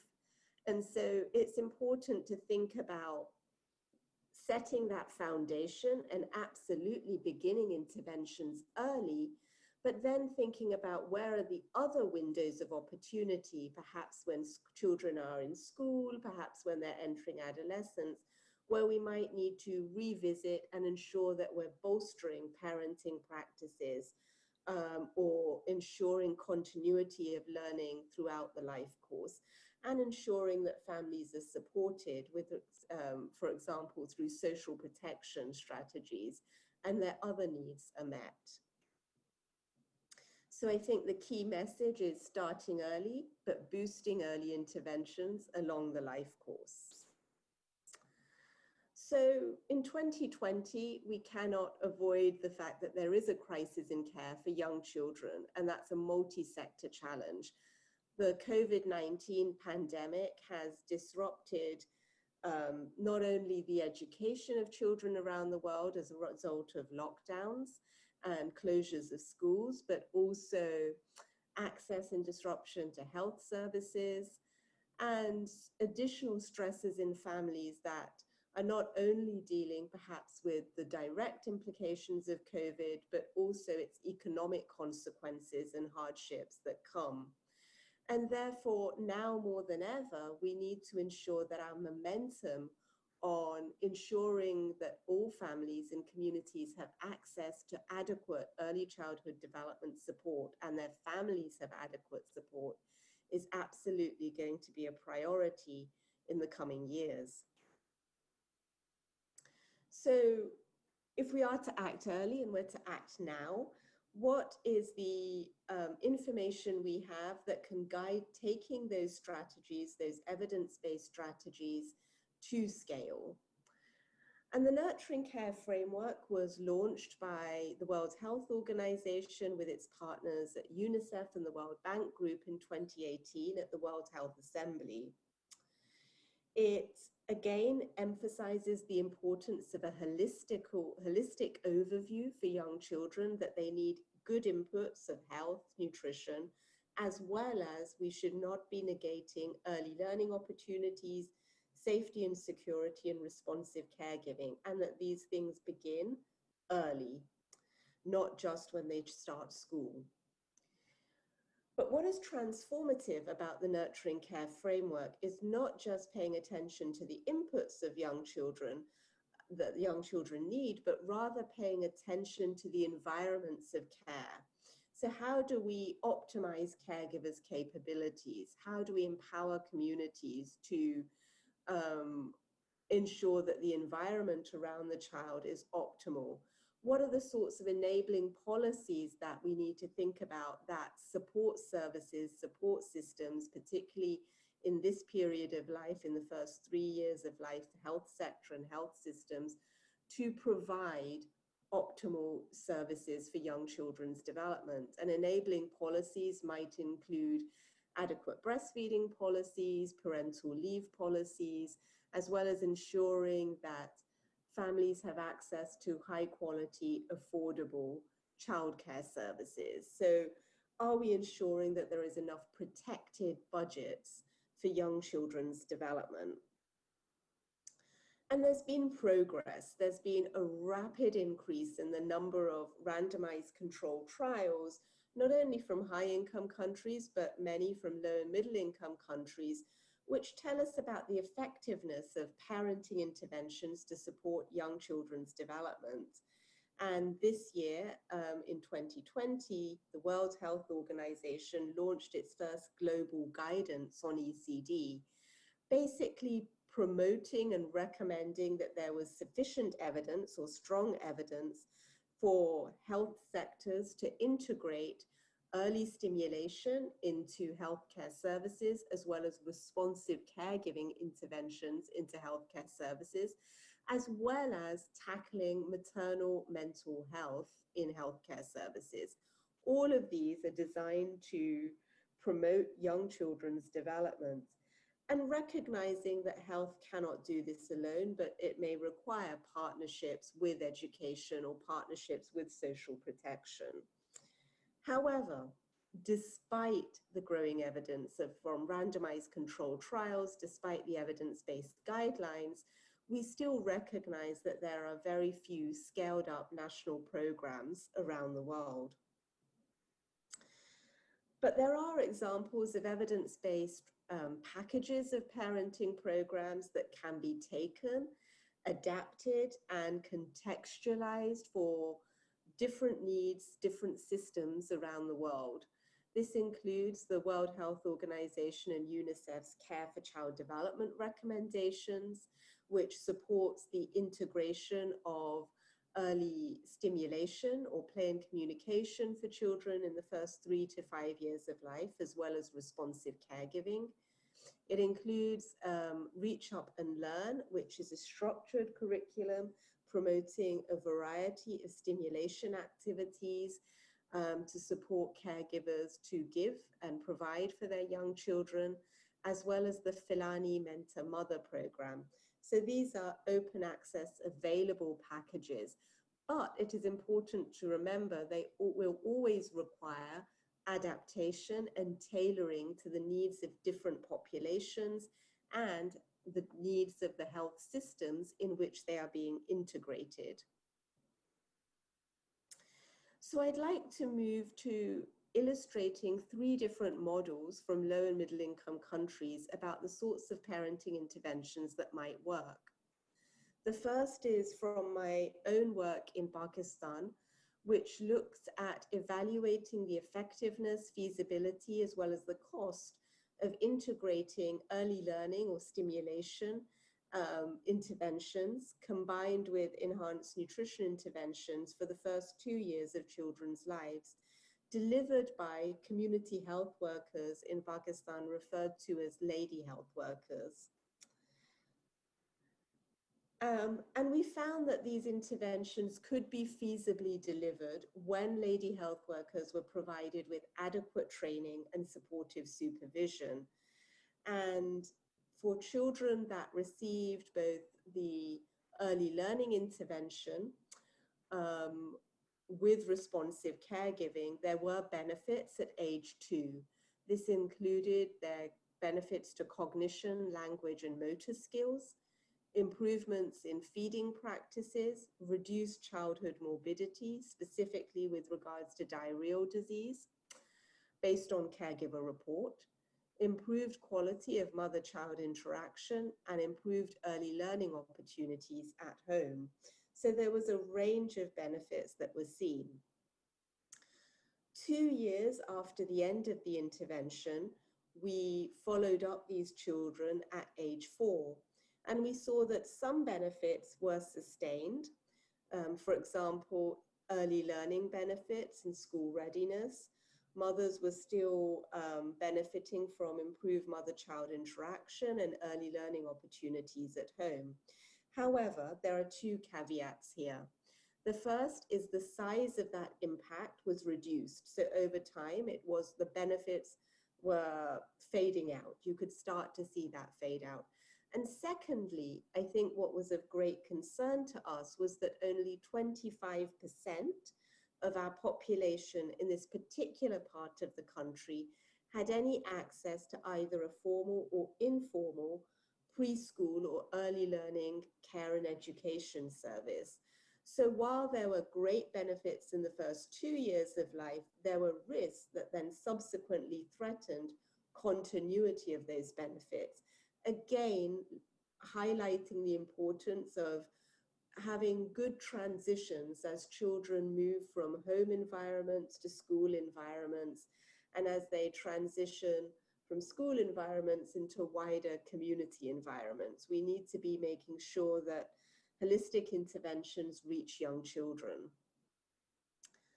In the second example from the Caribbean, parenting intervention was delivered through clinical settings, through primary healthcare services.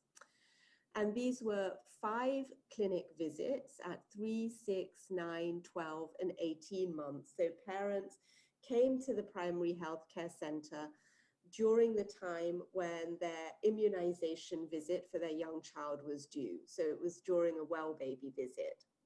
While they were waiting to see the nurse and the doctor, in the waiting room, short videos around play, communication, and early learning were shown. There was a discussion with a community health worker about the sorts of activities that parents could do at home with their young children. They were given opportunities to try out some of those activities. And at particular time points, 9, 12, and 18 months, children were given picture books and puzzles to take home. So as a result of this fairly low intense intervention, there were benefits to children's cognitive development, although there were no benefits seen to children's growth or reducing maternal depression. However, we can see that a low intensity intervention delivered through a primary healthcare service is feasible. Again, the one caveat that the authors draw attention to is that there were 5 visits across the first 18 months of life. In this particular setting, there was high compliance, more than 90% of parents and children making all 5 of those visits. So when we're thinking of taking this model and transporting it into another context or setting, we might need to think about how we ensure there is good compliance, or how we bolster interventions where we might feel that in these particular settings or communities, we may not have as high follow-up to well baby visits. So local adaptation is always necessary. In this third model, we look at parenting delivered in community groups. And this is from a trial in Uganda. And I highlight this trial because it includes group sessions, so parents meeting every 2 weeks, and the facilitator is a supervised peer member from the local community. What is nice about this particular intervention is that it pays attention to the needs of the child very explicitly, so play, stimulation, nutrition needs of the child, but also to the well-being of the mother, so the mental health needs of the mother, and it engages fathers. So there are specific sessions, 6 sessions that are focused on the needs of the child, 2 sessions which are focused on the needs of just the mother alone, and 2 sessions which are focused on the needs of the father, and then another 2 sessions which bring the mothers and fathers together. And again, because they explicitly included mental health support in this intervention at the end of the program, they saw that there were not only significant benefits to children's development, but they also found reductions in maternal depressive symptoms. But again, no benefits to child growth. So what do we know? Well, we know that including a focus on early stimulation, early learning, and responsive care with general parenting messages such as positive discipline is beneficial to young children's development. We know that the quality of the intervention matters, so using a structured curriculum is important. It should be adapted to the local needs and the local context. We know that just giving information to parents alone is not adequate, but we need to be using practical behavior change techniques, such as allowing families to try out some of these activities, to have problem solving and feedback to parents, which can all enhance the delivery and the take-up of these messages. So adaptation and a clear theory of change is essential. What we have still to learn and what we have less evidence around is how well these interventions work on children's social emotional development, and particularly children's fine motor development, which is often less reported. We need to understand how to disentangle the different components of these complex interventions to know what inputs are needed to support which outcomes. And we need to get better at understanding for whom these interventions are more or less effective, which would help us target our interventions more effectively. And in terms of delivery systems, we need to learn much more about optimal dosage, training, and supervision strategies within health systems and health services to deliver these interventions. So in conclusion, we have a strong case for why investing in the early years is important. The nurturing care framework tells us the inputs that we need to provide for children should be holistic. But we also need to be paying attention to the environment around the child. So how do we create an enabling environment for the take-up of these interventions, which includes looking at our delivery strategies, promoting demand from families, demand from health services to promote early interventions, supporting the capacity development and the skills of our frontline workforce, and strengthening family care within our health services. So going beyond survival and physical health interventions to thinking about children's development and mental health within families.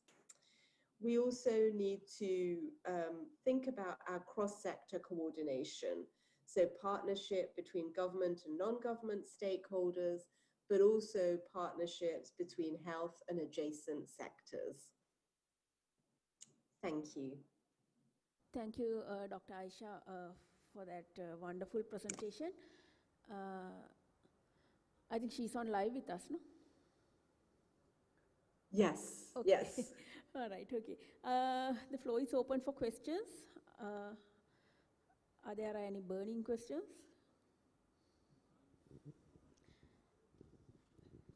Dr. Aisha, I would like to ask now, when we consider our Sri Lankan setup and the nurturing care framework, so in our routine, like for our many years, we have been practicing certain components like health and nutrition component and the growth and development, but we have paid less attention to responsive caregiving and early learning opportunities.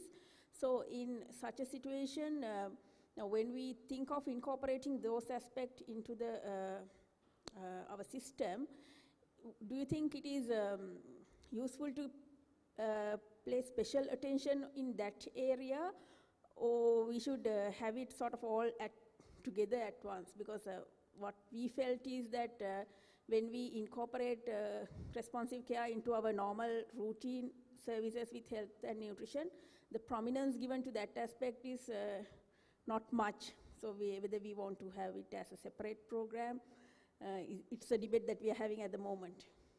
And I think that's a very common debate around the world, because you want to ensure that all of the components that you're providing, health, nutrition, responsive care, stimulation, are delivered in a manner that is effective, and also it doesn't become a burden for the primary healthcare nurse, the midwife, or whoever is the frontline worker who is delivering the intervention.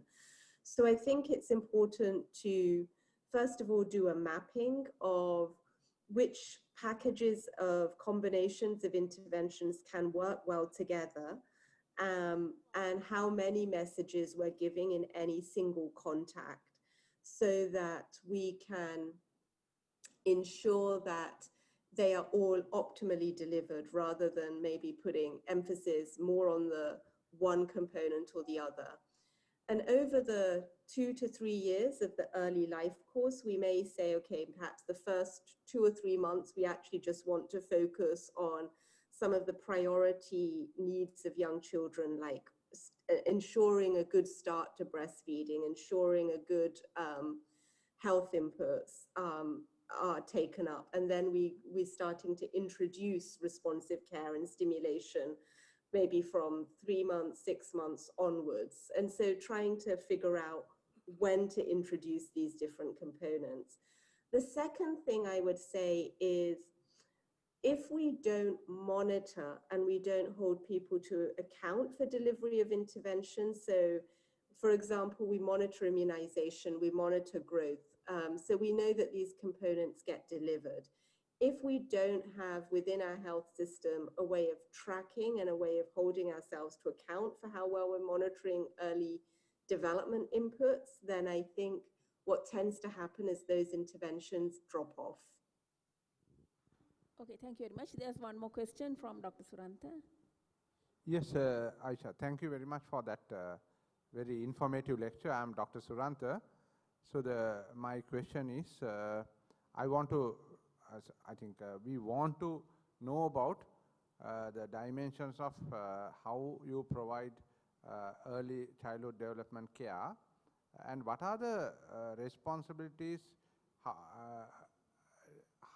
how are the responsibilities are divided among the consultant, the neonatologist, pediatrician, and the pediatrician who is based at community? What is how the roles are being played in your country? So there's such a variety of different models. I think that in Pakistan, I will focus on there, in particularly where we worked, we felt that the bulk of the program, the universal strategy, could be adequately delivered at community level through community health workers, as long as those community health workers are supervised by the primary healthcare unit. And then it was really for screening and referrals that we then have interventions supported by others within that process, so family physicians, pediatricians, and other specialists.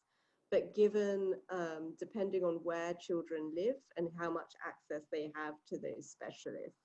So I would say that the bulk, the basic messaging or the universal messaging could be managed by community healthcare workers or community-based nurses.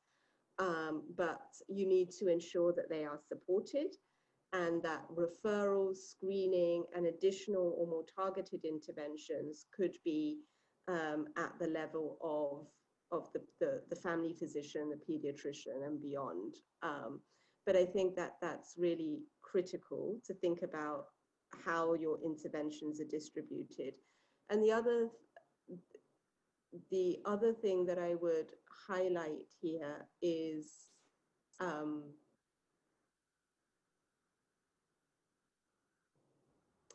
ensuring that messages get reinforced. So in communities, people place a great deal of value on what their pediatrician will say or what their family physician will say. So even if you have a context where a community health nurse or a midwife or a community health worker is delivering a message, it's really important that that same message is reinforced when there's a contact with the pediatrician or others within the health system. Thank you. Thank you very much, Dr. Aisha, for that excellent presentation. And now we will move on with our next speaker. I would like to introduce Dr. Piara Ratnayaka, consultant pediatric neurologist and at the Lady Ridgeway Hospital for Children. And her topic today is conducive environment for early child development in neonatal intensive care unit settings. Over to you, Dr. Piara. Thank you, Asri. So I think the earlier speaker has made a very good platform for me to continue my talk. What I'm talking about today would be the early neurodevelopmental interventions, what we can do, especially in the NICU, to optimize the outcome. Just very briefly, let us look at the size of the problem. As you know, the NICU or the children who come into NICU end up with this, I wouldn't say the common problem they all end up with, but the commonest problem that they would have is cerebral palsy, which is actually reported to have up to 4 per 1,000 live births per birth cohort, with 17 million people in the world affected with that. And we are predicting that, we do not have data, but we are predicting that about 40,000 people in Sri Lanka would be having cerebral palsy as well. So when you're looking at the size of the problem, it's just not only the numbers. Although the numbers are common, with cerebral palsy being more common than cancer, stroke or road traffic accidents, we know that it is in the top 5 most costly conditions on per capita basis. And it has a high burden of disability, which actually explains or is causative of this cost. So to look at Sri Lanka, I think probably we are awaiting data from the cerebral palsy registry, which should be coming very soon. And until then, I just came across 2 small studies. This is with 400 children. And here, this highlights that the severity of cerebral palsy with spastic quadriplegic cerebral palsy making up the majority of the cohort. This is a hospital-based cohort done in South, with almost all of them needing therapy, most of them having multiple problems. So we'll be talking about a child like this who would be having multiple problems in a single child when we talk about the most severe forms of cerebral palsy. So another small study I will quote with thanks to Dr. Amali Dalpadatu, who did it in our unit. Here again, what I would like to highlight is that GMFCS 4 and 5 cerebral palsy, which accounts for the poorly mobile cerebral palsy, accounted for almost 50%, more than 50%.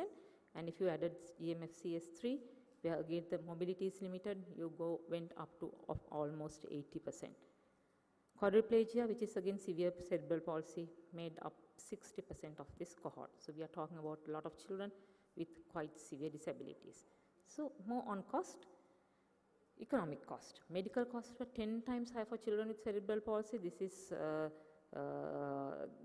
in Australia, and costs were highest for children with both intellectual and intellectual disability as well, coming up to 26 times. And with the estimated lifetime cost of $1 million per child. And again, some more on cost, just to highlight this sentence. We think that the health system is spending a lot of money on these children or people, but what this study census again found was that the health system was just spending 1%, with rest of the cost being mostly in loss of well-being and productivity, which we might not be thinking about. Just to highlight another aspect, so these are not children with cerebral palsy.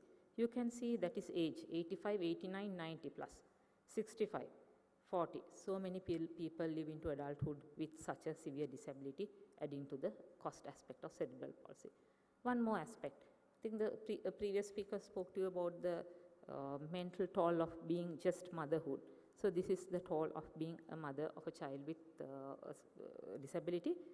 Done in Tamil Nadu, they even had bodily aches and pains due to heavy physical activity of caregiving, suffered from feelings of guilt about the child's condition. They had significant financial burdens and lacked the support of husband and family in the process of caregiving. Increased ill effect of alcoholism and even domestic violence from their husbands. They found that they had to compromise care of the other children, felt isolated, not only from their isolated and sort of like discriminated against not only from their own family, but from the society as well, with less chances of participation in activities. So just to highlight another aspect of the disability. And as we know, cerebral palsy is not the only result of perinatal adverse events. I think I need not read out the list, we all know this very well. Okay, so going down to the next word, what we call, now that we have very briefly looked at the cost or the burden of cerebral palsy, let's look at the golden word, early. And I'm going to go through these slides again very quickly because I think these I would call hackneyed. We have been looking at this repeatedly throughout many conferences. So if you look at the brain weight, so this is the time that we are talking about being in the NICU. See the increase, right? And this is the first 2 years, but in the NICU that happens. The sensory pathways that the previous speaker spoke to us about, the pathways or the connections. This is the higher cognitive function, language, and the sensory. Can you see how much of it happens during this first 1 to 1.5 months, right up to here, during your potential stay in the NICU? Especially look at the sensory pathways. They are right up here during your NICU stay. Okay, so again this picture, I don't know about you, I find this very scary. Look at that brain. That's what comes into the NICU, and it's going to come out like that, close to the adult brain. So all of this is going to happen inside the NICU, and this is the environment we are going to talk about today, what we can do so that the brain is optimally coming out. I think again this one we have talked about many times, so I will not spend much time, but here the evolutionarily most advanced organism, that is the human being, takes an year to start walking, and look at more than an year actually to start walking. Look at this primitive calf, evolutionarily primitive. How long does the calf, it take for the calf to get up on its feet, right? That is 45 minutes, right? So that's covered by that bar. 45 minutes the calf is up. Again, this tells us about the potential, the chance that evolution has given us for the environment to affect the neurodevelopment of the human being. One more concept we need to talk about when you're talking about intervention is what we call the connections. So we know that it's just not the number of cells that matter. In the potential, the little baby who comes into the NICU might have a loss of a number of cells. But if you can make strong connections, that can be overcome. So I think we all know all about this. New thoughts and actions, experience from new pathways, repetition. So when you do it repeatedly, it strengthens. If you don't use it, goes away. And the most important thing here is if you want a new experience or a new learning to happen, if you already have pathways that are established, very easy for you to use those pathways. Like you have the highway from Colombo to Galle, going to Tambuttegama is very easy. If the highway was not there, it's going to be a more difficult task. So just let me introduce you to Catherine Legg, who's a racing car driver, just to consolidate this aspect in our everyday experience. If you can think of the first day that she started driving, she would have been struggling as much as we did. But then what happened? The brain builds up what we call these connections or connectomes, where a single cell would recruit a whole network of activity that results in a single action, calling what we call a connectome. So these connectomes are the ones we are talking about. These are the ones we are trying to facilitate in the NICU. Again, another aspect that we need to think about, another sort of like the concept, is that the injury of what we call the neonatal encephalopathy, which with most of the babies come into the NICU, is not a one hit or hit and run theory. The damage and the repair goes on. If you can see this, I don't know whether you can see, this is weeks to years. But most of it happens in the first hours, hence the importance of the cooling in asphyxia, and then the most in the first day. So this is the most important time to facilitate healing. Okay, so how do we tap this potential? To put in a very short term, this is by converting this stress-filled, unsupported NICU environment into a supported, nice environment which will give you a shining, very comfortable brain. So this process is being identified very well as called the developmental care practices in the NICU. And this is not a new concept. So today, I think probably this encompasses a lot of things that we all are very aware about. I think optimizing nutrition, protecting skin, those are things that we have been doing for a long time. Some of the other things we might not be doing so well, such as looking at this sensory environment. But today I'm not going to talk about it because we have talked about it repeatedly in many conferences, and I'm going to concentrate on safeguarding sleep and minimizing stress and pain. Not to say that these are the only important things. All of these are in equal petals because they are equally important. Just very briefly mention positioning and handling, because as a neurologist, we see a lot of children who have abnormal tone, and this is the one thing that can help you with modulation of the tone. Optimizing musculoskeletal system with de-escalation of abnormal tone is one of the most major advantages of proper handling and positioning, but it also has lots of other benefits, including behavioral organization and weight gain. So just to tell you very briefly, the principle is the baby has to be like the baby is in the uterus: flexed, symmetric, contained posture. So these are some of the postures that are shown in these pictures: shoulders and hip flexion, adduction, neutral alignment of ankle with dorsiflexion, neutral alignment of head and neck whenever possible, and flexion of trunk, like your baby was in the uterus. So again, when you're talking about position and handling, so that was positioning. When you talk about handling, you do not handle your baby in the NICU like you were handling just an inanimate object. So you will be handling your baby gently with flowing movement and contained. So this is what we call contained handling, where the baby's limbs are not like allowed to spread. You are containing the baby when you are handling, and this is another method. Swaddling with a cloth is another good way to facilitate the contained handling. Okay, so leaving that topic very quickly, let's go to safeguarding sleep. So when you talk about sleep, sleep is the time where there's optimal availability of nutrition for brain growth, time for cleansing of metabolic waste, and of course, you saw how the sensory pathways were developing in the NICU. So this is a chance for the baby to escape from this toxic NICU environment. What happens to sleep in NICU? And these have been very well demonstrated. So we are talking not only about the quantity of sleep. So obviously, the NICU is a very busy environment, and the baby would be interrupted in sleep. But you are not only talking about quantity, but there would be poor quality as well, which we would look at in a moment, as well as poor maturation, which is especially important in the preterm, where this is important, essential for normal cognitive as well as other functions. So when a neonate sleeps well, it has been demonstrated that there's not only cognitive or neurodevelopmental benefits, there's improved immune hormonal competence, better respiratory control, improved temperature regulation, and as well as improved even pain tolerance.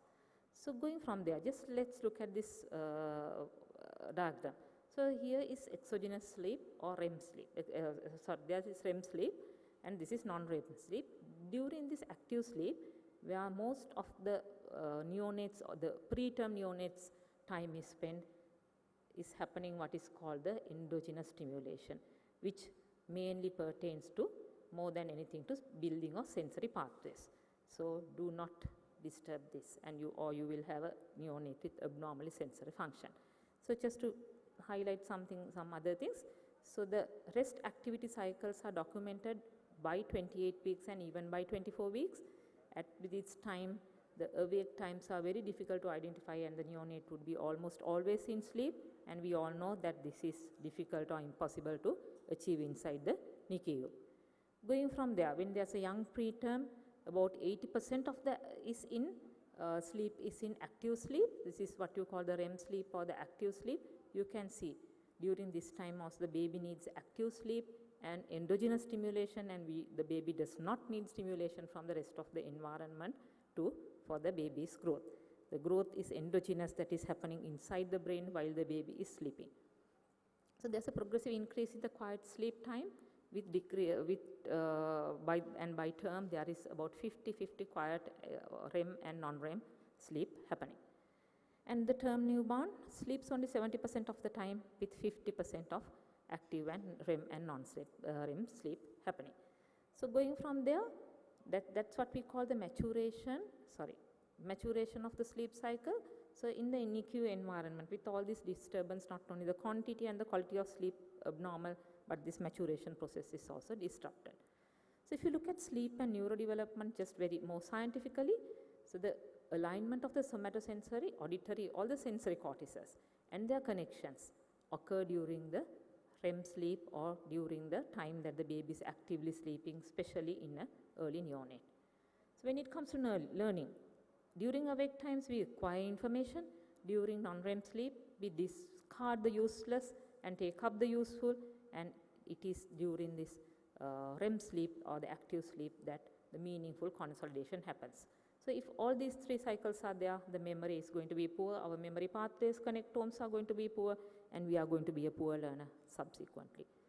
Again, now we are talking a lot about plasticity. Brain plasticity itself can be interrupted if you do not have normal sleep. And it has been shown that the genes that are contributing to plasticity are modified and they are not well expressed if a neonate's sleep is interrupted. So not are you disrupting the neonate's chance to get a good development during that time, but also in the future if you interrupt the sleep. So what can you do to protect sleep? I think again I'll go through quickly. I think we all know about all these things. The main thing is what we call cluster care. Cluster care means you need let the neonate sleep as much as possible and cluster your cares together so that and try and catch the naturally awake time if possible. So they should be clustered whenever possible. And we were talking about the sleep cycle. So to achieve a REM, non-REM cycle, it takes a neonate at least a 60 minutes and ideally 90 minutes. So we should try and leave the neonate undisturbed for at least 60, ideally 90 minutes. And this even goes on to what we call kangaroo care sessions. So rather than a 10-minute, 15-minute care session, if you give the neonate a 90-minute care session, the neonate has a chance to go through the sleep cycle, which will help in the development as we had already looked at. And when we are being woken, I think probably babies at home are usually not rudely woken, they are very gently woken. But in the NICU, we might tend to rudely wake up the baby. I have done it myself when I go to see the baby in the NICU. I'm on my busy ward round and I step into the NICU. I want to check the tone of the baby. I just wake up the baby and look at the tone. So this keeps happening. So which doesn't happen at a home. This is a very stressful thing for the baby. So the baby should be woken from active sleep whenever possible and assisted to return to sleep. And at home, we will not wake up our little baby, just leave the little baby on the bed and go away to do whatever they want. We will be putting the baby back to sleep. So the same principle should be followed in the NICU. So how do you recognize active sleep? We can use all sorts of what you call sophisticated equipment, or you can use a very simple scale like this. I think probably you all are aware of that. So in an active sleep from which the baby is best woken up, the baby's eyes will be closed. This is what you call the rapid eye movement sleep.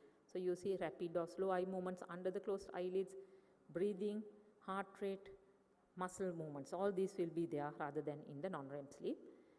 Even facial appearance and grimace, which the parents think the baby is smiling, this happens during that time. Groaning, crying while asleep, that is active sleep.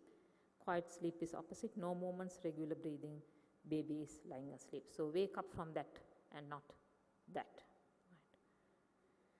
Right. Okay, so again the more obvious things, if you have single family rooms and low traffic areas, especially for the very low like the early preterms, that helps them because they need to be sleeping basically all the time. So noise protection, from no talking to more sophisticated things like silent monitors can help. And even when this cannot happen, if there are quiet times in the NICU where none of the babies get no interventions, this helps the baby to get at least some sleep. So again, another aspect is soothing noises, things like the day-to-day activities like skin-to-skin contact and soothing noises, massages, and there are even what we call therapeutic touch being promoted as part of sleep promotion. So when you talk about the other aspect that we might not be thinking so much is the breastfeeding. So breastfeeding, the mother's hormones, the cyclicity is supposed to be helping the baby with sleep. And if you are actually using express breast feeds, if you use the night breast milk for the next night, that is supposed to help the baby sleep. So all these medications can interrupt sleep, but we sometimes have to use them because the baby is in pain. But just be aware that they can interrupt the sleep. Okay, so very briefly going again to leaving safeguarding sleep to minimizing stress and pain. I think I do not need to describe the necessity of minimizing stress and pain. That is a human necessity or a human right. And I think all of us would be surprised to hear that 30 years ago, preterms underwent major surgery without any anesthesia or analgesia at all, because the understanding was that preemies don't feel pain. But in fact, preterm babies feel more pain, and in fact have a longer period of distress or pain following a painful stimulus. And there have been multiple problems associated with brain dismaturation and poor functional outcomes being very well described. So there are differences in the corticospinal tract, white matter, temporal lobes, their connectivity and their diffusion characteristics, MR spectroscopy changes which tells you that there are metabolic changes in the subcortical gray matter, brain width, size of thalamus, limbic system, basal ganglia, and this goes on. It has been demonstrated that these changes goes on to even have disabilities in school age. Just a picture which speaks more than 1,000 words. So this is a typical neuron with their connections, and look at the reduction of number of connections when the baby has been under stress. Okay, so again, like we were recognizing sleep, so how do we know whether preterm is having pain? To treat, we need to know that whether the baby is having pain. So there are various scales. I think you all working in the NICU must be all aware of these scales. So there are lots of them, but one of the scores with a high consistency and validity is this NPAS. Again, very easy. There we are looking at crying, behavioral state, facial expression, tone, and vital signs. So this should be incorporated into daily practice of your daily assessment of your neonate. It should be a bedside practice in all neonates. Okay, so when you are treating, now we looked at the drugs and said that the drugs are giving us side effects. So how are you going to treat pain? So the baseline is avoid painful procedures whenever possible, obviously, and always use non-invasive procedures. Then when second tier is that whenever possible use what we call non-pharmacological methods. If that is not possible, then you go to topical anesthesia. You can use acetaminophen. When that is not possible, or you might even use a combination, you might have even local anesthetic agents rather than just applied. And of course, as you go up the tier, all these are combined. So if you are giving acetaminophen, it doesn't mean that you are not going to do the non-pharmacological methods. And the fifth tier would be when you need, of course, you need good anesthesia or analgesia. So just a word about facilitated stocking, because it is shown, it is a position where the patient is kept in the previous position that we talked about, but with facilitation by holding. And this is supposed to, has shown, improves both pain reactivity immediately and later as well. So going from there, just to look at some of the pharmacological agents, sucrose, we do not know, we usually categorize as a non-pharmacological agent, but actually it is it's like a drug with side effects. So effective dose varies, and although the immediate perception of pain appears to reduce, it has been well demonstrated that the objective physiological measures like heart rate and things do not decrease when you use sucrose as a pain medication. There is no decrease in oxygen consumption, which is again a measure of good pain control. There's no decrease in salivary or plasma cortisol concentration. No long-term benefit in the formation of what you call the efficient nociceptors, which is going to give you more pain and more sensitivity to adverse environmental, what you call the environmental stimuli. So sucrose doesn't seem to be doing a fantastic job. It seems to be calming us rather than the neonate.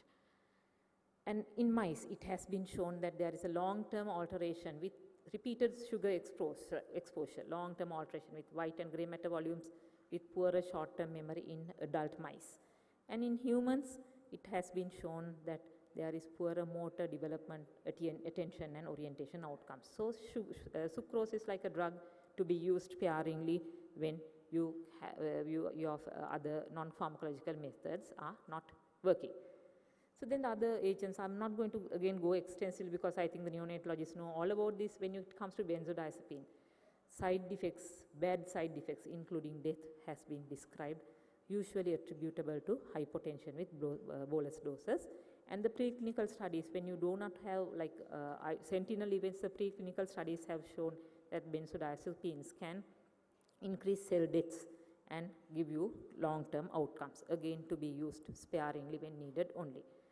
So narcotics, so that is the other opioids, that is the other thing that is available for us, again has side effects, not without side effects, but probably better than the benzodiazepines.